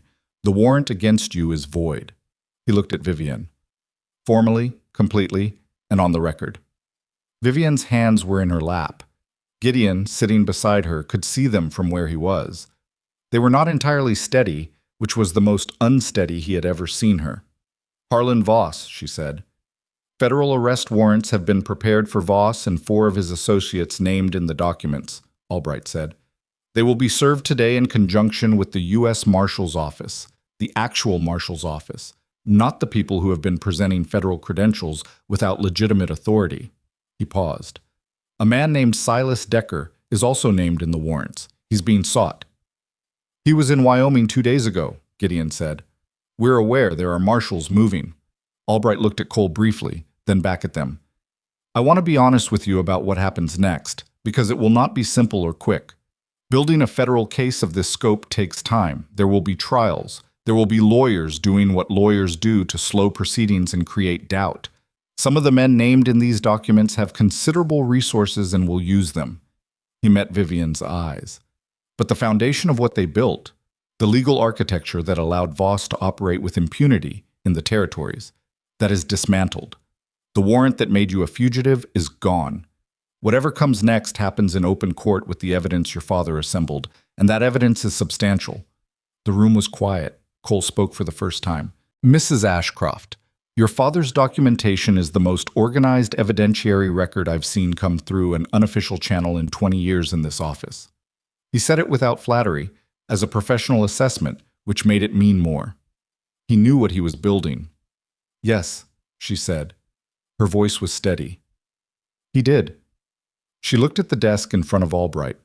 At the tin box sitting open, its contents partially spread across the surface, her father's handwriting, his meticulous columns of names and figures, the photographs of deeds, the correspondence. 6 months ago, she had carried that box out of Denver in the dark, not knowing if it would ever reach anyone who could do something with it. She looked at it now, in a federal office, with a prosecutor telling her it was enough. She did not cry. She was not, by nature or by hard practice, a woman who cried in front of people she didn't know. But something in her face shifted in a way that had nothing to do with composure or control. Something that was just the truth of a moment, unguarded and real. My father would have wanted to know, she said, that it held up. It held up, Albright said. They were out of Albright's office by 5 in the afternoon. The street outside was ordinary Denver, wagons, foot traffic, the smell of coal smoke and horses, and the particular mud of a city in spring. Everything exactly the same as it had been when they walked in 2 days ago, and entirely different. Gideon stood on the steps of the federal building and let the cold air settle around him and thought about the past 6 weeks in the way that you sometimes think about a stretch of time when it's just ending.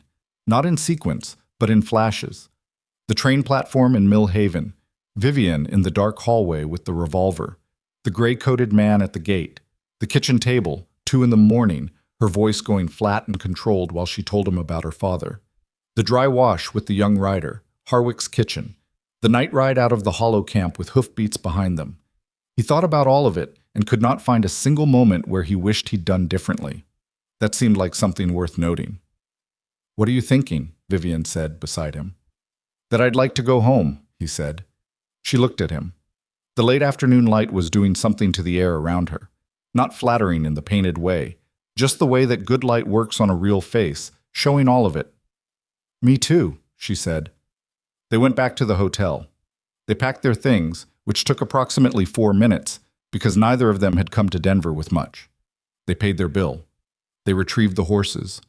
They rode north out of Denver as the last light was going out of the sky, and the city fell away behind them and the country opened up again, and Gideon felt something in his chest loosen that he hadn't fully known was tight.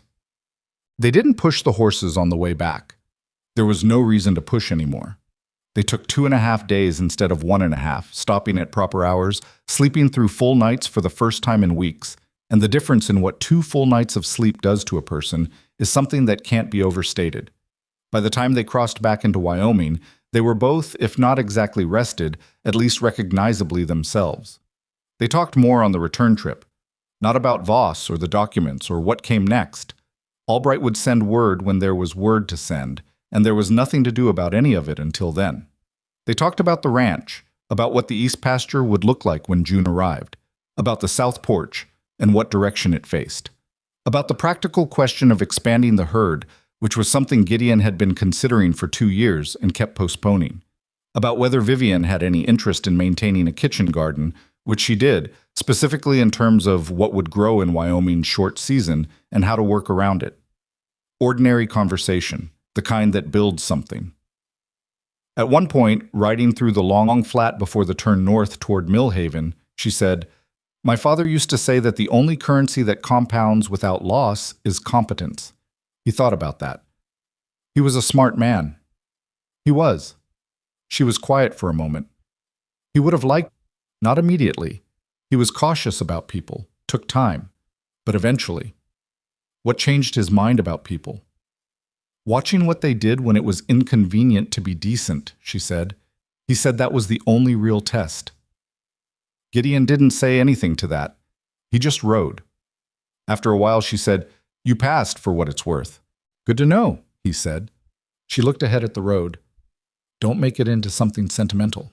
"I wasn't going to." "Good." Millhaven was exactly as they'd left it, which was either reassuring or boring depending on your relationship to the place. And Gideon had long ago settled on reassuring. Chester Pruitt was waiting on the main street when they rode through. Not by accident, which meant someone had seen them coming and sent word. And he fell into step alongside Gideon's horse with the urgency of a man holding news he'd been carrying too long. "Voss was arrested in Cheyenne," Chester said without preamble. 2 days ago. Federal marshals picked him up at the railway station with a bag and a ticket to San Francisco. He said it with the particular satisfaction of a newspaperman who has been tracking a story to its conclusion. "It's going out in every territorial paper by end of the week. I've already written it." Gideon looked down at him from the horse. "Decker?" "Taken at the Colorado line yesterday. He wasn't alone. 4 men with him, all in custody." Chester looked up at both of them. "The gray-coated man, the one who came to your gate. His name is Fowler. He's cooperating with federal investigators, which apparently means he is providing a remarkable amount of information about the operational structure of Voss's field operations."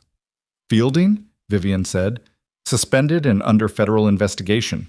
He'll be disbarred before the summer's out, my guess." Chester squinted up at her. "Mrs. Ashcroft, I want to write your story. Not now. When the trials are over and there's a complete record, I want to write it properly." She looked at him for a moment. "When the trials are over," she said, "we'll talk." He accepted this with a nod and stepped back from the horse, and they rode the last 2 miles to the ranch in the particular quiet of people who have said what needed saying and don't need to fill the remaining space. Cobb was in the yard. He looked at both of them, the way he looked at horses coming back from difficult country, checking for damage, cataloging what the road had cost, deciding whether the condition was acceptable. He appeared to conclude that it was. "Bay mare had her foal," he said. 3 days ago. Healthy." "Good," Gideon said.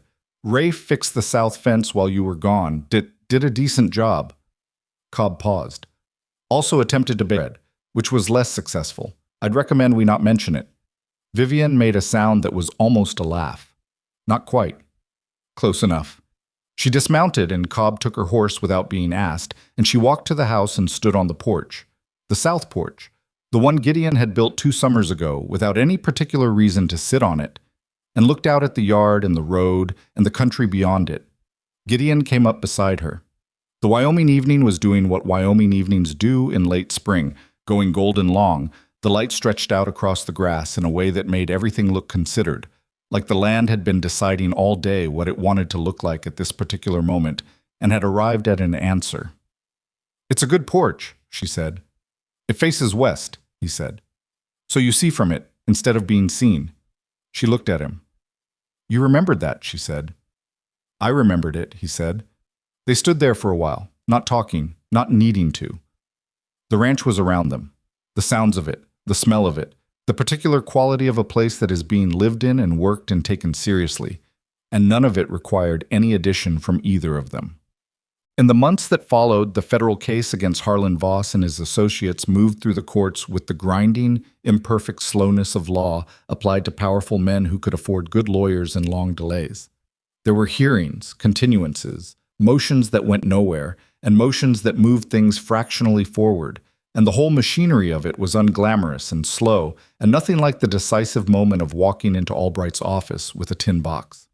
But it moved. That was the thing. It moved because the foundation Edmund Hawthorne had built was exactly as solid as he'd made it, and solid things hold up under the weight of what gets stacked on them. Voss was convicted 18 months after his arrest on federal charges of conspiracy to commit fraud and bribery of public officials. His sentence was 12 years in federal prison, which he received with the expression of a man who had spent his entire life being the one who decided what happened to other people and had not fully believed, until the moment the gavel came down, that this particular outcome was possible for someone like him. Fielding was disbarred and convicted on 3 counts of judicial corruption. He did not look surprised. He looked like a man who had known for a long time what he was doing, and had told himself there would be no consequence, and had been wrong in the way that people are wrong when they mistake impunity for safety. Decker received 7 years. He did not cooperate. He sat in the courtroom through his trial with the same flat professional expression he'd presumably worn in every situation he'd moved through. And Gideon, who read Chester's coverage of the trial in the Millhaven Courier, thought that was probably the most honest thing Decker had ever done, being exactly what he was, even when it cost him. The territorial properties that had been fraudulently acquired through Voss's operation were the subject of a separate federal proceeding that took longer and resolved messier, as property cases always do. Several of the families that had been pressured off their land were able to pursue recovery claims. Elias Webb testified in that proceeding, and his testimony about the sustained pressure campaign against ranchers in his region was one of the clearer accounts in a case full of complicated paper trails. He received no reward for this. He testified because it was true, which was his way. Chester Pruitt wrote the story in full when the last conviction came down. He wrote it across 3 editions of the Millhaven Courier, and it was picked up by 7 other territorial papers, and eventually by a publication in Chicago that ran it under a headline Chester found slightly overwrought but accurate enough not to object to. He sent Vivian a copy of each edition, and she read them at the kitchen table in the house that was, by now, genuinely hers, and she did not say much about them, which Chester understood and respected. Oliver Harwick came to the ranch that autumn. He rode up on a horse that was too young for a man his age, which Gideon privately noted and chose not to comment on, and he sat on the south porch and drank coffee and watched the western light go long across the grass for an hour. He and Vivian talked for most of that hour, in the specific way of 2 people who shared something large and hadn't yet had the space to simply sit with it. Before he left, he shook Gideon's hand. Edmund would have approved, he said. I know, Vivian said from the doorway. Harwick mounted his young horse with the deliberate care of a man who respects his own limits without being controlled by them, and rode south, and that was the last time they saw him for a long while. The ranch in its 2nd year under both of them was a different place from what it had been. Not unrecognizable, the bones of it were the same, Gideon's careful work over 6 years of building and rebuilding, but fuller. The kitchen garden. Vivian had planned through the winter came up exactly as she'd calculated it would in Wyoming's short season, which gave Cobb a somewhat excessive amount of satisfaction for reasons he declined to explain. The east pasture went green in June exactly as Gideon had described it, and Vivian stood at the fence one morning looking at it with the expression of someone who has been told about a thing and then sees it and finds that the telling was accurate, which is rarer than it should be. They expanded the herd that 2nd year. The decision involved 3 evenings of actual argument, the only kind they ever really had, practical and direct and resolved by the weight of the better case, before they agreed on the approach. Rafe, who had grown into his job in the way that young men sometimes do when they are given real responsibility and not managed too closely, handled most of the logistics and did it well enough that Gideon told him so directly, which was not something Gideon said casually. Cobb turned 60 in October and refused any acknowledgement of this, so Vivian made a particular supper without calling it anything, and nobody mentioned the reason for it, and Cobb ate 2 portions and said, "That's good bread," which for Cobb was a significant statement. There were ordinary hard things, because there are always ordinary hard things. A bad week in August when 3 calves were lost to a sudden cold snap that came 3 weeks early. A disagreement with a neighbor over water rights that took 2 months to resolve through the county and left everyone mildly unhappy, which is usually how those things go when they go well. A stretch in November when Vivian was sick for 10 days with something respiratory that she refused to fully rest through and which consequently lasted longer than it should have, and during which Gideon discovered that watching someone he cared about be ill and stubborn about it was harder than anything he'd faced on the road to Denver. "You're doing it wrong," he told her, on the 4th day when he found her in the kitchen trying to make bread. "I'm doing it slower," she said. "You're doing it sick, Sick, which is the same as doing it slower. He stood there for a moment. Get back into bed. Gideon, I can make bread, he said. She looked at him. You cannot make bread. I can make a reasonable facsimile. She looked at him for another moment, and then she laughed. An actual laugh, not the near laugh or the ghost of one that he'd seen in the early weeks, but the real thing, which had become more frequent as the year went on, and which he had decided was, without question, worth whatever anything had cost. She went back to bed. He made the bread. It was not exceptional. Cobb, upon sampling it, said only, which was ambiguous enough to be diplomatic. What Gideon understood, in the way that you understand things that don't arrive as lessons, but as weather, gradually, over time, until they're just the shape of the world, was that the life he'd been living before Vivian's arrival had not been a bad life. He had not been miserable. He had been doing what he knew how to do in a place he'd built with his own hands, surviving loss with the specific competence of a person who had decided that survival was what was available and had made it enough. What he had not understood, until it was different, was how much smaller that made everything. Not the land or the work or the ranch, those were the same, but the interior of the days, the quality of the hours, the difference between moving through a life alone and moving through it alongside someone who was paying full attention. That was not a thing you could explain to a person who hadn't felt both. It was a thing you could only arrive at. He did not say this to Vivian because she was not a woman who responded well to that kind of declaration, and also because she already knew it, and people who already know a thing don't need to be told it. What he said one evening in late autumn on the south porch, watching the last of the light go out of the Wyoming sky, was, "We should talk about that valley you mentioned, the one east of here." She looked at him. "The Cowboy Valley? That property isn't for sale." "Cowboy is moving to Oregon. I heard it from Webb last week." She was quiet for a moment, looking at the dark edge of the horizon. "That's good grazing land," she said. "It is. And it has water. Year-round creek," he said. "I've ridden through it." She was thinking about it. He could see the particular quality of her attention when she was running calculations, the slight focus behind her eyes. "It would mean more hands," she said. "Yes. And a second barn eventually. Probably. And it would change the operation from what it is now into something larger than either of us planned when this started." He looked at her. "Yes," he said. "It would." She looked back at the horizon, at the dark shape of the land they already had, at the porch they were sitting on, facing west, built to see from rather than to be seen. "All right," she said. He nodded. The sky finished what it was doing, going from dark blue to black in the specific way it does over open country, where there's nothing to interrupt it, and the stars came up one at a time, and then all at once the way they always do, and neither of them said anything else for a while. There was a life here, not the one either of them had planned or predicted or ordered from any particular agency. Not a simple life, and not a perfect one, and not the kind that arrives without cost, but a real one, built from honest work and hard miles and the decision, made again and again in small moments and large ones, to stay in front of whatever came rather than step aside. That was in the end the only thing that had ever mattered, not the title on the land or the money in the account or the outcome of any trial. Those things were real, and they mattered in their way. But the life was built in the other moments. The kitchen table at 2 a.m, the fence post on the third day, the knock on the wall between 2 rooms in a Greeley hotel when the hands were shaking. The ordinary accumulation of choosing to be where you were, with the person beside you, doing what the day required. Vivian had come off a train in Mill Haven carrying more weight than any one person should carry, looking for a place to land that might hold. Gideon had been standing at the end of a platform telling himself he was being practical, when the truth was simpler and harder than that. He had been afraid of another winter alone, and he had done the only thing he knew how to do with fear, which was to walk toward it. Neither of them had gotten what they expected. They had gotten something that held. That was enough. That was more than enough. That was everything.